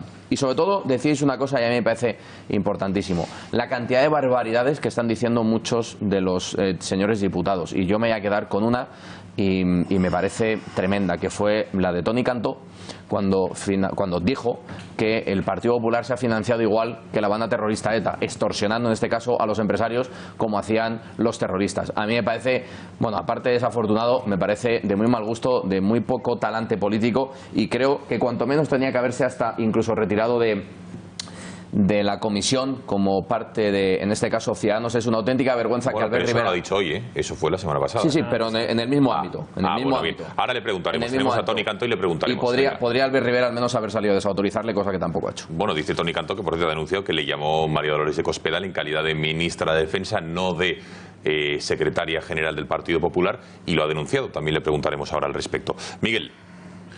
Hombre, pues vamos a ver, yo creo que cuando Toni Cantó, al que ahora yo no he oído el rifirrafe ese, pero no sé si lo voy a reproducir. Cuando Toni Cantó, al que yo expreso mi más sincera admiración como profesional del teatro, vamos, quiero decir, de las bellas artes, le preguntó, le dijo que no actuase o algo así. Creo que el señor Bárcenas le contestó que quien tenía que olvidarse de que estaba en el teatro, en una ficción, era él. A mí me parece una respuesta muy oportuna del señor Bárcenas, lo digo para que el señor Cantó, si me está escuchando, luego me refute. Y por otra parte, me parece que también el señor Bárcenas ha estado afortunado cuando ha dicho a la señora Montero que le hablaba de la regularización tributaria, pues le ha dicho que efectivamente, que más o menos como el señor Monedero, claro. Hablando en términos coloquiales, el señor Billetero. Pero yendo a lo que vamos, los que han propiciado esta comisión de investigación saben perfectamente que llamando a quienes están incursos en lo que están, lo único que están propiciando es pues el crematorio público, colgarles más aún el San Benito, escarnecerlos todavía públicamente mucho más, y saben que una comisión parlamentaria no puede superponerse por razones de estricta garantía constitucional a las garantías procesales en las que están inmersos las personas que están llamando. Eso deberían saberlo, porque para eso son legisladores. Y saben que lo que están haciendo es un puro teatro. Yo no sé si me está oyendo el señor Cantó, pero estoy dispuesto a debatir con él. Porque esta comisión, ellos saben que el señor Bárcenas va a decir lo que quiera decir, no lo que ellos quieran que el señor Bárcenas diga. Yo le anticipo a todos los señorías que quieran que mi defendido vaya allí, que a mi defendido le va a costar un montón, porque lo van a tener que trasladar, y los traslados penitenciarios son una carga muy importante. Mi defendido, si tiene que ir porque tiene que comparecer formalmente, va a comparecer, pero no va a colaborar con su teatro, señores diputados. Lo digo como abogado de mi defendido. Y ustedes, señores diputados, deberían saberlo y deberían no jugar con la gente. Miguel, si lo saben, si esto es una utilización del Congreso. No sé si estoy siendo... hoy Miguel estás más claro que nunca. Bueno, para analizar la comparecencia de Bárcenas tenemos conexión con uno de los diputados a los que está haciendo referencia Miguel Durán, de los que ha preguntado al señor Bárcenas. Se trata de, como les decía, de Toni Cantó, diputado de Ciudadanos. Señor Cantó, muy buenas noches. Hola, buenas noches. Bueno, en primer lugar, ¿qué valoración hace de la declaración de Bárcenas, sabiendo que no ha contestado a ninguna pregunta, siguiendo su estrategia de defensa? ¿Sabían ustedes que no iba a contestar? ¿Algún titular ha dejado? ¿Cómo lo valora? ¿Qué titulares saca? Bueno, nosotros sospechábamos que no iba a decir nada. De hecho, nosotros no queríamos que viniera tan pronto. Realmente es el PSOE y el Partido Popular que son los dos grupos que querían que esto comenzara con el señor Rajoy. Nosotros creíamos que no, que lo útil era que Rajoy llegara al final, y también gente como Bárcenas. Y al final, para llegar a un acuerdo, se termina entre el Partido Socialista y Podemos decidiendo o pidiendo que, a cambio de que no sea Rajoy quien inicie las comparecencias, sea Bárcenas. Nosotros no nos oponemos, pero ya imaginábamos que iba a pasar lo que ha pasado hoy. De todas formas, yo creo que no solamente el silencio de Bárcenas, que es un silencio atronador porque cuenta mucho, es lo importante de hoy. Yo creo que lo fundamental de hoy también es el silencio del Grupo Parlamentario del Partido Popular hacia Bárcenas, porque sí, como dice ahora el señor Bárcenas, no se corresponde con la realidad lo que dijo ante el juez Ruz, y como dice el Partido Popular, ha mentido, es un traidor al partido, es un sinvergüenza, todas las cosas que le han dicho. Hombre, por lo menos hoy deberíamos haber escuchado al Partido Popular dirigirse al señor Bárcenas y decirle algo de esto. Es que hoy, en el momento en el que tenía que hablar el parlamentario que hablaba en nombre del Partido Popular, no se han dirigido al señor Bárcenas en ningún momento, no le han reprochado nada, no le han dicho nada. Yo creo que ha quedado claro hoy realmente que existe de nuevo un pacto entre el Partido Popular y Bárcenas de no agresión, de la misma forma que ya el propio Bárcenas contó que se fraguó un pacto hace ya tiempo, con una reunión en la que asistieron Mariano Rajoy, Javier Arenas, la mujer de Bárcenas, y él mismo, en la que el señor Bárcenas se le dijo que se le iba a dar un sueldo de 200 y pico mil euros, un pago de un abogado por valor de 200.000 euros más, despacho, chofer, secretaria, etcétera. Yo creo que han vuelto a otro pacto. Bueno, señor Cantó, uno de los titulares que sí ha dejado, se lo ha dado a usted de alguna manera, cuando le ha recordado lo que en su día explicó, que iba a los despachos del presidente, secretaria general, con dinero en sobres y, bueno, según usted, una caja de puros.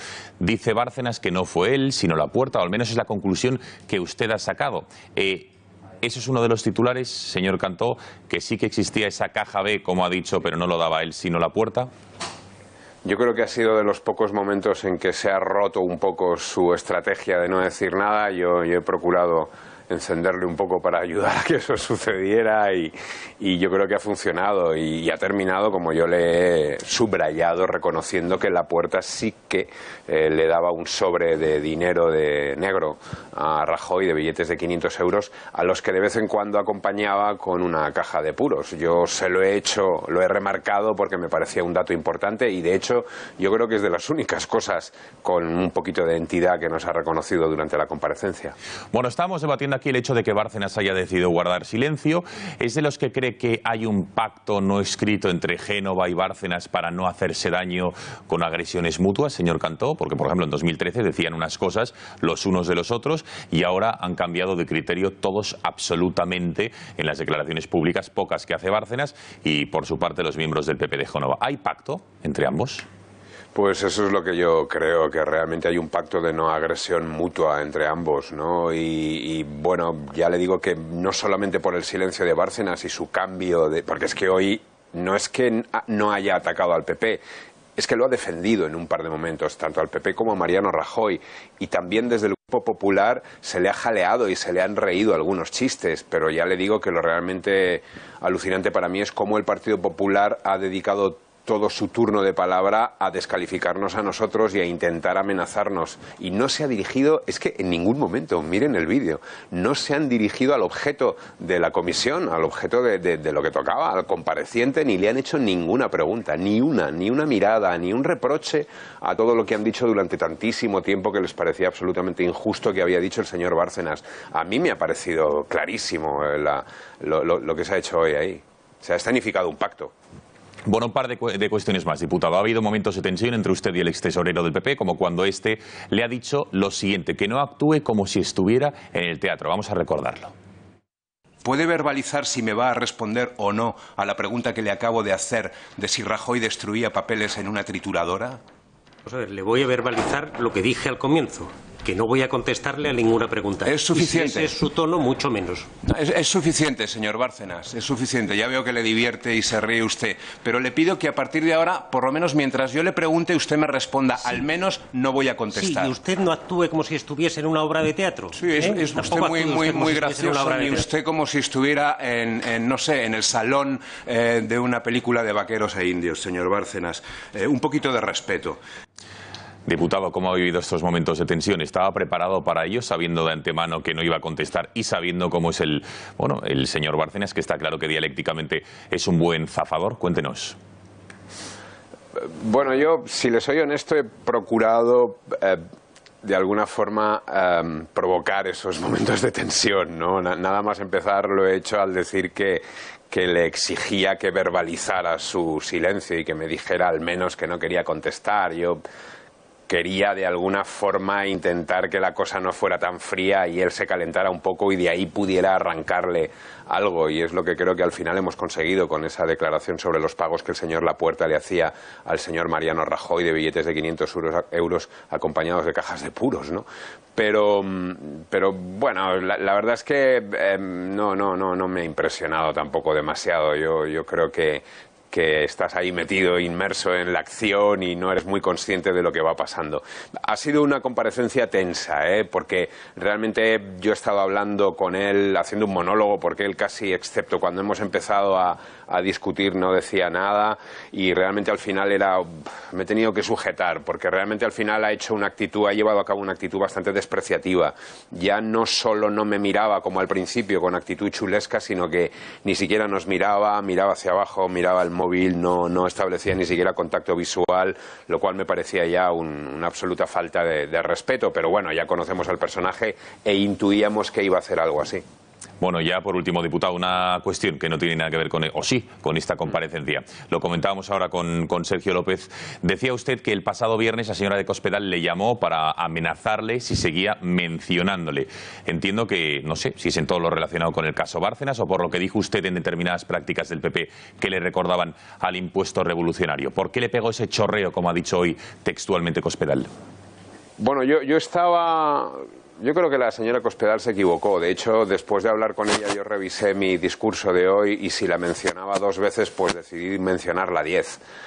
Porque la señora de Cospedal, si piensa que un diputado de Ciudadanos se va a chantar porque ella la llame y le pegue un chorreo, pues está muy equivocada, ¿no? Yo creo que no nos conoce muy bien. La señora de Cospedal llamó además equivocándose, porque yo creo que la señora de Cospedal, si tiene algo que decirme respecto a mis declaraciones, que repito, solamente traslado lo que dijo el señor Bárcenas frente al juez Ruz, la señora de Cospedal no puede llamarme como ministra de Defensa. La señora de Cospedal tendrá que llamarme, en todo caso, como secretaria general del Partido Popular. Yo estaba tomándome un batido con mi hija el viernes por la tarde y de repente recibo una llamada y me dice un señor muy serio que quiere hablar con usted, la ministra de Defensa. Hombre, esto impresiona, ¿no? Casi me pongo firmes. Oigo unos ruidos y se vuelve a poner otro señor y me dice, señor Cantó, ya se pone al habla la ministra de Defensa de nuevo. Y al final habla María Dolores. Y yo respeto mucho lo que me dijo ella. Ella me pidió, y lo digo, me pidió que no la siguiera citando con todo el tema de Castilla-La Mancha. Yo tengo todo el derecho a hacerlo, porque lo que estoy haciendo es citando las palabras de Bárcenas. Es mi trabajo y es lo que debo hacer en la comparecencia que hemos tenido hoy. Lo que sí que me pide ella, y aprovecho para decirlo, es que también recuerde que ella le ganó un par de pleitos al señor Bárcenas. Bien, queda dicho. Pero repito, a mí lo grave del asunto me parece es que es que la señora de Cospedal no puede llamarme como ministra de Defensa para un tema como este. Sí, creo que el Partido Popular lo hace de vez en cuando, confundir Estado y partido. Lo hace con la Fiscalía, cuando se cree que la Fiscalía es una Fiscalía de partido y no del Gobierno, y lo hizo este viernes Cospedal cuando me pegó un chorreo, con perdón, como ministra de Defensa y no como secretaria general del Partido Popular. Bueno, diputado Cantó, le ha costado, pero gracias finalmente por haber atendido a las cámaras de Intereconomía y del Gatalagua. Es un placer, cuando ustedes quieran. Venga, gracias y muy buenas noches. A ver. Adiós. Vamos. ¿Se puede? La reflexión, Miguel, puedes todo lo que quieras, pero después de la publicidad. ¿Te parece bien? Me parece perfecto. Venga, publicidad, y analizamos esta entrevista de todo lo que ha dicho, que no es poco, Toni Cantó, de esta comparecencia de Luis Bárcenas. Hasta ahora.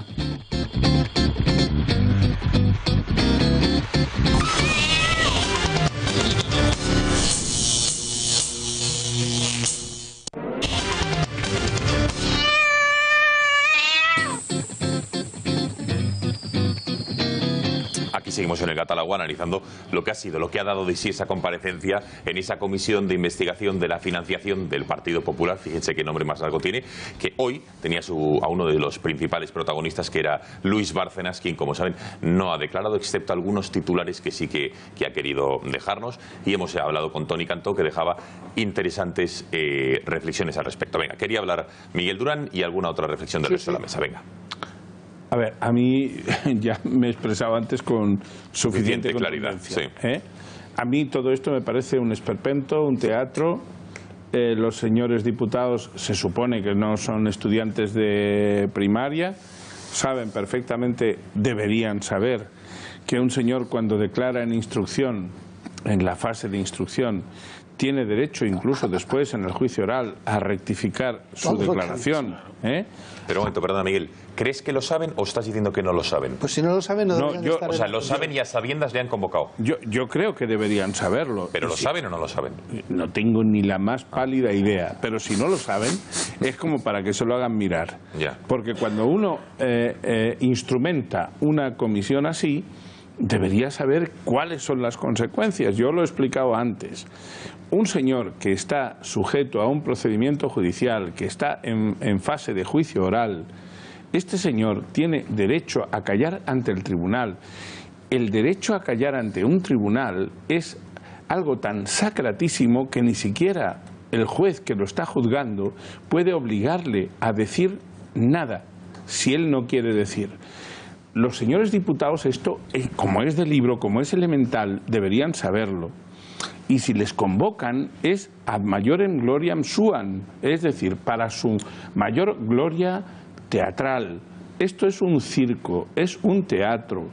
Y esto, los señores diputados deberían decírselo al pueblo, deberían decirle, mire usted, nosotros vamos ya lo ha dicho el señor Cantó, oye, yo tenía que calentar un poquito el ambiente, pero ¿qué coño es eso? ¿Qué dice usted, señor? Pero usted como diputado tiene que calentar el ambiente. ¿A mí me va usted a calentar como ciudadano que supuestamente le habría podido votar? ¿Usted tiene derecho a hacer eso? Con una cosa tan elemental como es el principio, el derecho esencial, el derecho fundamental de defensa de un señor que está siendo juzgado, ¿usted tiene derecho a acosarle allí? No, hombre, no. Usted no tiene derecho a hacer eso. Por muy diputado que sea usted, usted se ha montado con su grupo esta comisión, con los demás grupos esta comisión, y lo que deberían hacer es plantearse si en el reglamento de la Cámara deberían introducir una prohibición de que se instrumentalizasen comisiones de investigación en asuntos que estén sometidos a un procedimiento judicial. Esto sería lo serio en un país serio, en un país donde ustedes, señores diputados, fueran serios. Venga, todos piden la palabra por orden. Sergio y Gonzalo, de momento, venga. Bueno, el señor Cantó probablemente en el teatro era malo, pero en el Congreso es bastante ¿No te gustaba peor. como actor? Pregunto, No, ni en el Congreso bastante peor, porque lo que ha hecho ha sido intentar hacer una mezcla de actor y de político, y le ha salido un fiasco absoluto, ¿no? Fijaros en el tono. Hombre, si se piensan estos del PP que nos van a chantar a nosotros, a los chicos de Ciudadanos que venimos aquí con la escopeta cargada, hombre, vamos a ver un poquito de cuanto menos respeto, ¿no? Hombre, a chantar. Hombre, no, nosotros le metí así un poquito de presión a ver por dónde me salía, porque claro, yo la falta de decir, a lo que venía aquí era hacer de teatro, que es lo único que yo sé hacer y encima mal. Esto es, como bien decía Miguel, lo que ha planteado el señor Cantó. No quieren conocer la verdad, no quieren saber qué es lo que ha pasado, porque si lo quisieran saber, probablemente hubieran obrado de otra manera, ¿no? Lo que ha hecho ha sido una auténtica vergüenza. No es que me llama la COSPE, le ha faltado decir, para meterme presión. Hombre, vamos a ver, señor Cantó, la ministra le puede llamar como ministra, como secretaria del PP, desde el despacho del ministerio, desde el despacho de la secretaria general, lo que ella es en el tono personal, decir, oiga, deje usted de citarme en estos temas porque usted está, pues probablemente metiendo la pata. Simple y llanamente. No, pues que, joder, me impresionó, estaba con mi hija con el batido. Un teatro, un circo, es lo que, bueno, yo por lo menos lo que he entendido. Lo mollar de todo esto, y yo insisto que creo que es lo más importante, que es lo que ha dicho el señor Cantó, no hoy, es cierto, la semana pasada, es, insisto, que comparó la financiación del Partido Popular con los terroristas de ETA. Nos ha dicho a los señores del Partido Popular que nosotros íbamos a punta de pistola y amenazando de muerte a los empresarios para que nos financiaran. Eres un impresentable, señor Cantó, es lo que es usted, un impresentable. Hombre, textualmente no dijo eso, ¿no? Bueno, lo digo, no, porque sí que es verdad que, digo, pero la final, literalidad de las palabras comparó el impuesto revolucionario de los Bárcenas con el que se conseguía como se conseguía, que era con la pistola a la cabeza y con las amenazas de muerte. Entonces, yo lo que hago es simplemente transcribir lo que era el impuesto revolucionario, y es lo que el señor Cantó nos ha amenazado a nosotros. Entonces, yo insisto, creo que la comisión de, uno, y termino con esto, es un circo, un teatro. Dos, el señor Toni Cantó ha sobreactuado y además se ha pasado de frenada en muchísimas declaraciones, insisto, en esta que comento. Y tres, el señor Rivera, cuanto menos por respeto, debería haberle desautorizado. Gonzalo. Bueno, yo es que no estoy de acuerdo en una parte fundamental de lo que decís, que ha sido un teatro, sí es un teatro, el Parlamento... bueno, ¿Eso es bueno, Gonzalo?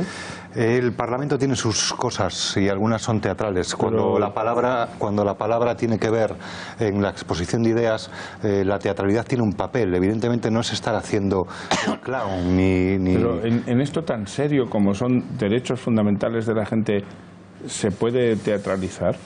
Yo no creo que los derechos fundamentales del señor Bárcenas hayan estado en cuestión en el día de hoy, porque así ha ejercido él los su quería derecho. Poner en cuestión, ¿eh? Él ha ejercido su derecho a responder lo que ha querido, porque la ley le habilita para eso. Pero tú dices una cosa, o decías una cosa en la que no estoy de acuerdo. Dices que el señor Cantó ha montado con su grupo y con los otros grupos esta comisión. No, el señor Bárcenas está ahí porque esto lo han montado Albert Rivera y Mariano Rajoy. Quiero decir, que el señor Bárcenas estuviera hoy en el Congreso de los Diputados explica que el señor Rajoy esté hoy en el Palacio de la Moncloa. Era uno de los puntos del programa que consensuaron. Consensuaron este programa y Rajoy aceptó que hoy se pasaba por esta liturgia. Toda la razón, colega, toda la razón. Y hoy, insisto, lo dije en la intervención anterior, yo saco una conclusión de esta comparecencia que a mí me parece muy interesante. El silencio de Bárcenas quizás tenga menos interés, y en eso tenéis razón, porque es una cuestión procesal. A mí me llama la atención que no haya repetido cosas que ya ha dicho, que repita su última declaración ante el juez y se queda en el mismo punto en el que estaba, pero ni siquiera eso ha hecho. Pero paralelamente, y en eso tengo que estar de acuerdo con el señor Cantó, la actitud del Partido Popular, que ni ha preguntado ni una sola vez, que no tiene ninguna duda ni ninguna cosa que preguntarle a Bárcenas, a quien, como habéis comentado en la mesa, le llevan llamando ladrón, no le reconocemos, durante meses. Que nosotros lo que hicimos fue denunciarle a través de nuestra secretaria general. No, perdona. Sí. No, momento. No, es que vamos a ser precisos pero a esa respuesta. Pero matiz, acaba Gonzalo. Hombre, vamos a ver. Sí, acaba Gonzalo. Y acabo. Yo en eso coincido con el señor Cantón.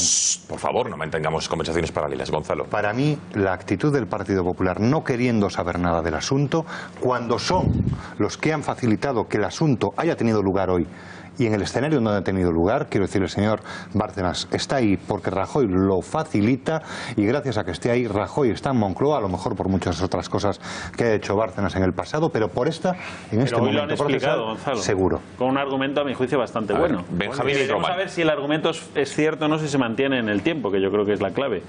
Hoy lo decía Pablo Casado en Génova, y él daba un argumento, como digo, que es de peso, en el sentido de que dicen, hombre, es que nosotros consideramos que esta comisión de investigación es inconstitucional. La tenemos recurrida ante la mesa de la Cámara y la vamos a llevar al Tribunal Constitucional si la mesa no nos da la razón. Por lo tanto, decía él, una cosa es asistir a la comisión, porque es nuestra obligación y por respeto a la Cámara, y otra es participar de ese circo, decía lo que textualmente. Fantástico es que esos argumentos si eso lo utiliza en el momento del pacto. Bueno, pues le hubiera dicho, Albert, no te puedo firmar punto porque vamos a llegar al territorio inconstitucional. Vamos a ver. Yo aquí no tengo, de verdad que no tengo ningún interés. No tengo ningún interés, pero ahí el pacto PP Ciudadanos es muy genérico en ese punto, es muy genérico. Y luego cuando hay que llevarlo a la letra pequeña de cómo se hace una comisión de investigación, yo creo que sí que es verdad que una comisión de investigación en la que no se determina ni el tiempo, ni se acota temporalmente qué es lo que se va a investigar, ni exactamente el contenido que se va a investigar, ni la duración de la comisión de investigación siquiera, etcétera. Referencia expresa a la financiación del Partido Popular. Sí, pero ¿desde cuándo? ¿Desde que se funda hasta lo que ocurre el año que viene? ¿Qué personas pueden ser llamadas ahí? Quiero decir, hay una indefinición que en el PP dicen, y vuelvo al argumento del Partido Popular, dicen que es una causa general, que es inquisitorial, etcétera, y que hay precedentes en los que los tribunales han dado la razón. Por ejemplo, en el Ayuntamiento de Madrid ha ocurrido algo parecido cuando se ha querido investigar la gestión de Ana Botella, sí, en genérico, la gestión de Ana Botella, y aquí cabe todo. Yo creo que eso no es justo. Eso por un lado. Pero luego, perdóname que termine este asunto. Hombre, pretender que Bárcenas o cualquier otra persona que esté sometido a los tribunales el mío conteste, no. El mío no, a los... No, es que es injusto, además, pretender que no lo va a hacer. Es injusto. ¿Por qué? Esa persona se está jugando años de cárcel. Te lo explico. Los diputados ahí le hacen una serie de preguntas que probablemente un juez no admitiría en un tribunal. Claro, usted se está limitando, se está yendo por los cerros de Úbeda, etcétera, etcétera. Está usted presuponiendo muchas cosas en esa misma pregunta. Es que no. En fin, yo creo que está absolutamente indefenso si tuviera que contestar eso. Hay una cosa. Podría ser interesante que un señor imputado vaya a la comparecencia de este cariz vaya acompañado de su abogado. Por lo tanto, y ya termino. Déjame una última frase. Cuando dice Toni Cantó, un momento, Miguel y Gonzalo, por favor, a ver, Benjamín. Que el silencio de Bárcenas es atronador, como interpretándolo en el sentido de que admite todo lo que le están preguntando, no, hombre, no se puede engañar así a la gente. El silencio de Cárdenas, lo dice Toni Cantó, digo. A ver, venga, eso no es así, ni muchísimo menos. Es que ni en un tribunal el silencio es atronador del acusado. En fin. A mí Toni Cantó como actor sí me gustaba.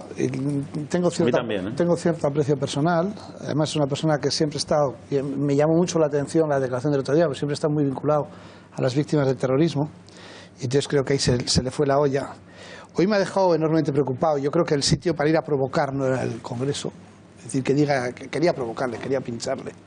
Es decir, este no es el papel. Es decir, toda esta provocación y el teatro que están haciendo sale de nuestros impuestos, y que se dediquen a legislar y arreglar España, que tiene muchos problemas, y no a lucirse a ver quién consigue descalificar más al otro.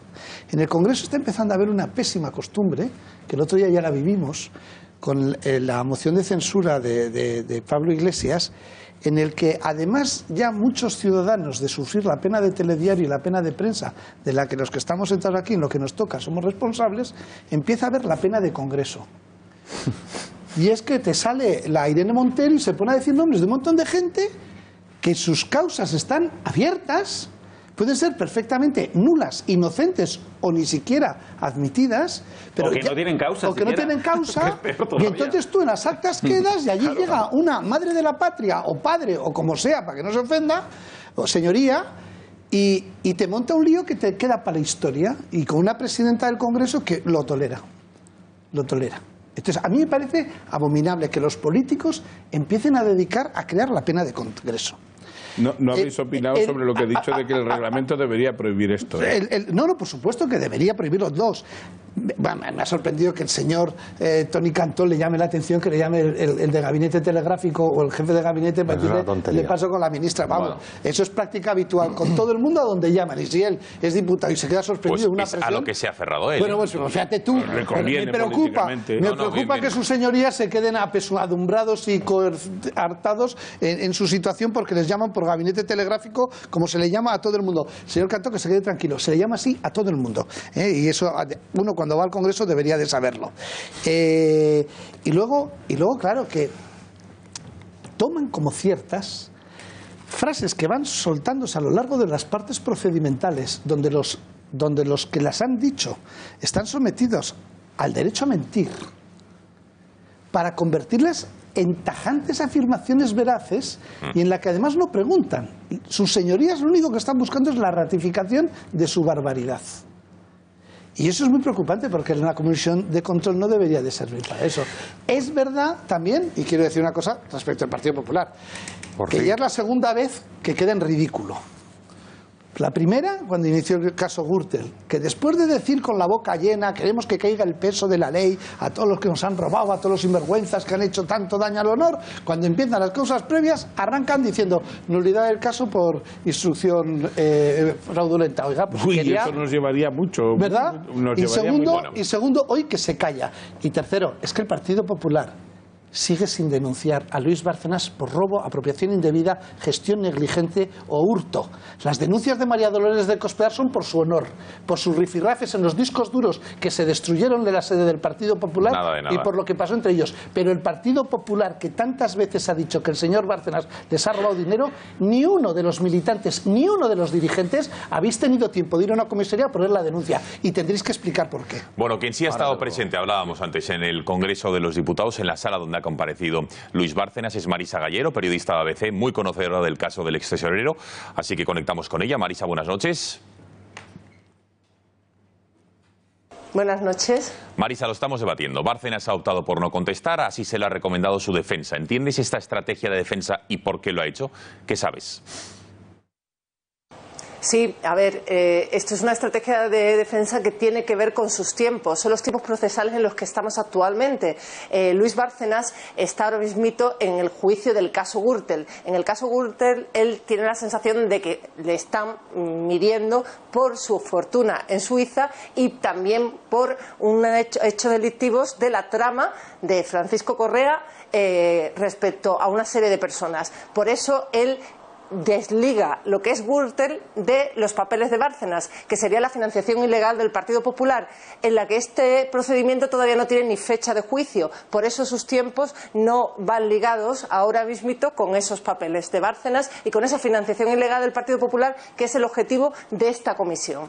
Bueno, en una de las preguntas de Toni Cantó, Bárcenas ha interrumpido al diputado de Ciudadanos para matizarle que él nunca dijo que fuera él mismo quien subiera los sobres de dinero y las cajas de puro, por ejemplo, a Cospedal y a Rajoy, sino que era La Puerta.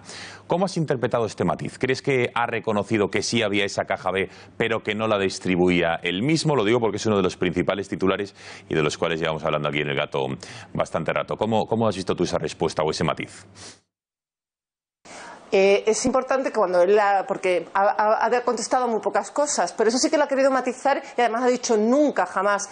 Básicamente porque aquí Toni Cantó se estaba refiriendo a una declaración suya ante el juez Ruz el 15 de julio del 2013. En esta declaración él contó que era Álvaro Lapuerta el que llevaba esos sobresueldos de esa caja B y que a veces lo acompañaba de una caja de puros, cuando iba de ministerio en ministerio. Por eso aquí le ha dicho a Toni Cantó de no, yo nunca he repartido sobresueldos en cajas de puros, sino que era Álvaro Lapuerta.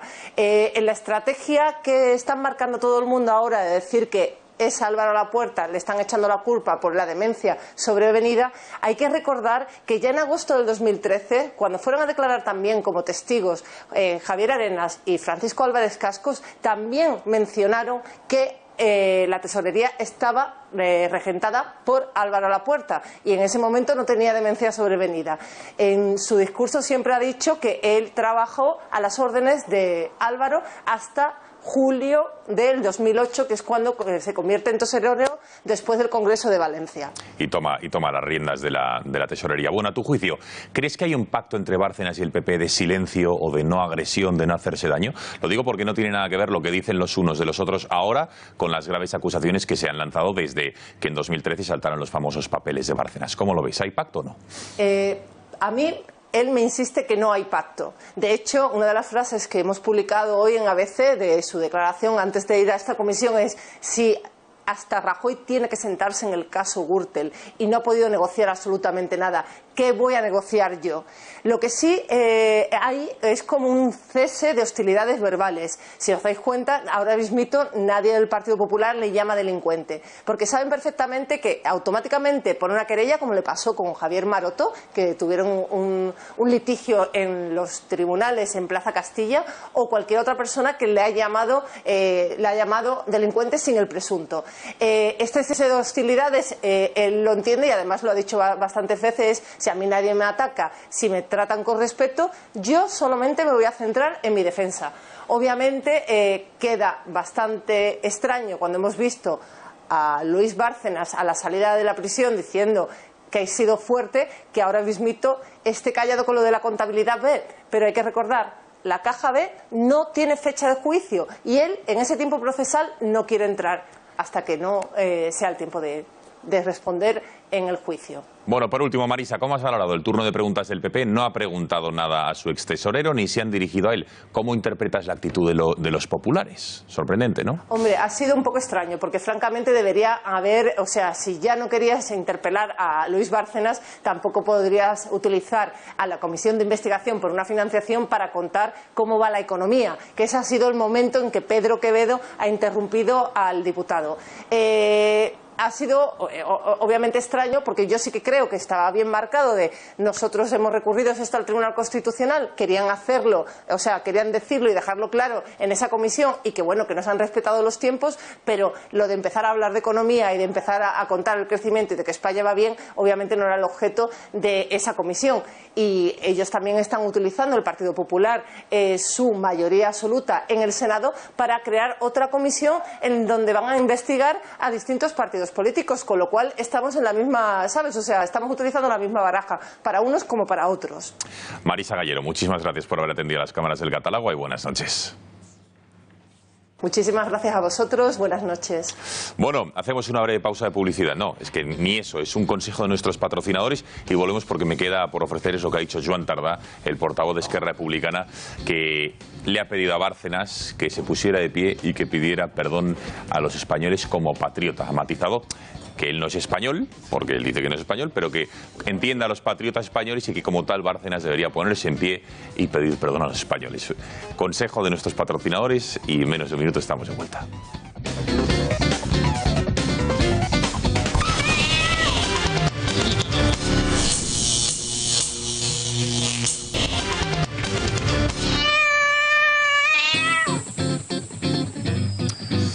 Bueno, y lo prometido es deuda. Joan Tardá, portavoz de Esquerra Republicana, al menos en esta comisión, decía, le pedía a Luis Bárcenas o le recomendaba que lo que tenía que hacer era que como patriota español, aunque él no lo fuera, dice Tardá, yo no soy español, pero usted como patriota español debería ponerse en pie y pedir perdón a los españoles por lo que ha hecho. Vean.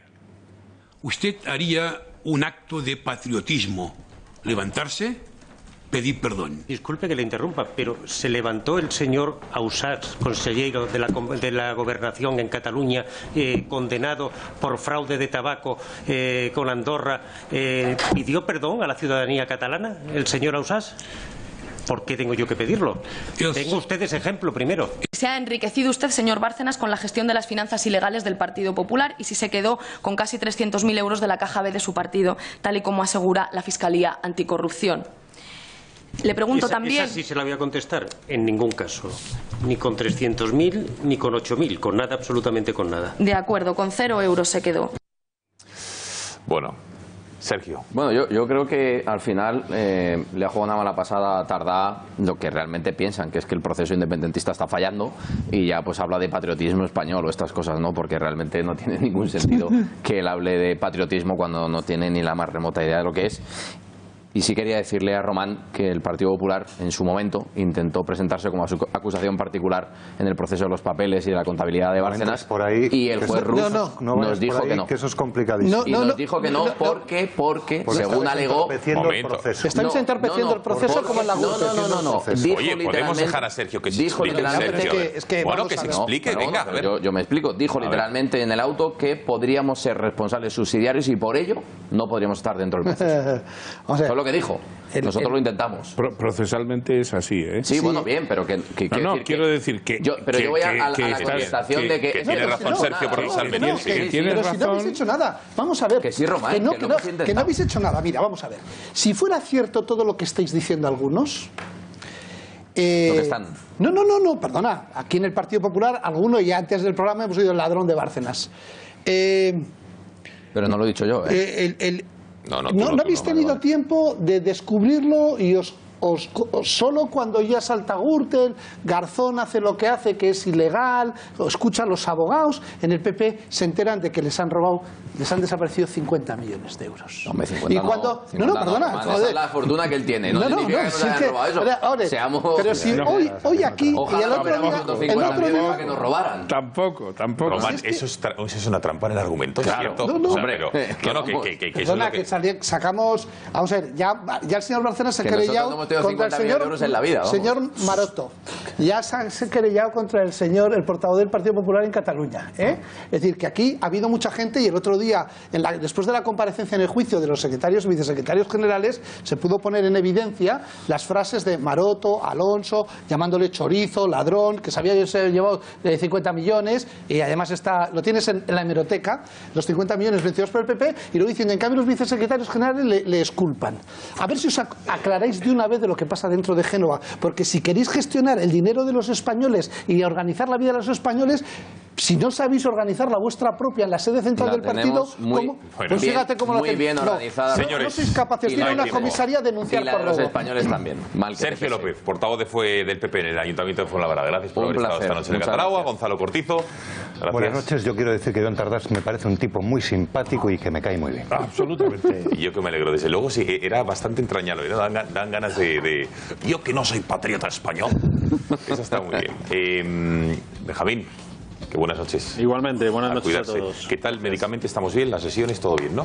Todo, la lesión perfecta, ya olvidada completamente. Es un tema superado ya. ¿Ya está rehabilitado? Sí, totalmente. Qué bien, oye, qué bien, nos alegramos. Bueno, Miguel Durán. Eso se cura antes que las heridas sentimentales de no haber ganado la Champions. Anda. Miguel Durán. A mí Joan Tardá también me parece un tipo simpaticísimo. Viajé una vez con él en avión y me divertí muchísimo. Qué bien, bueno.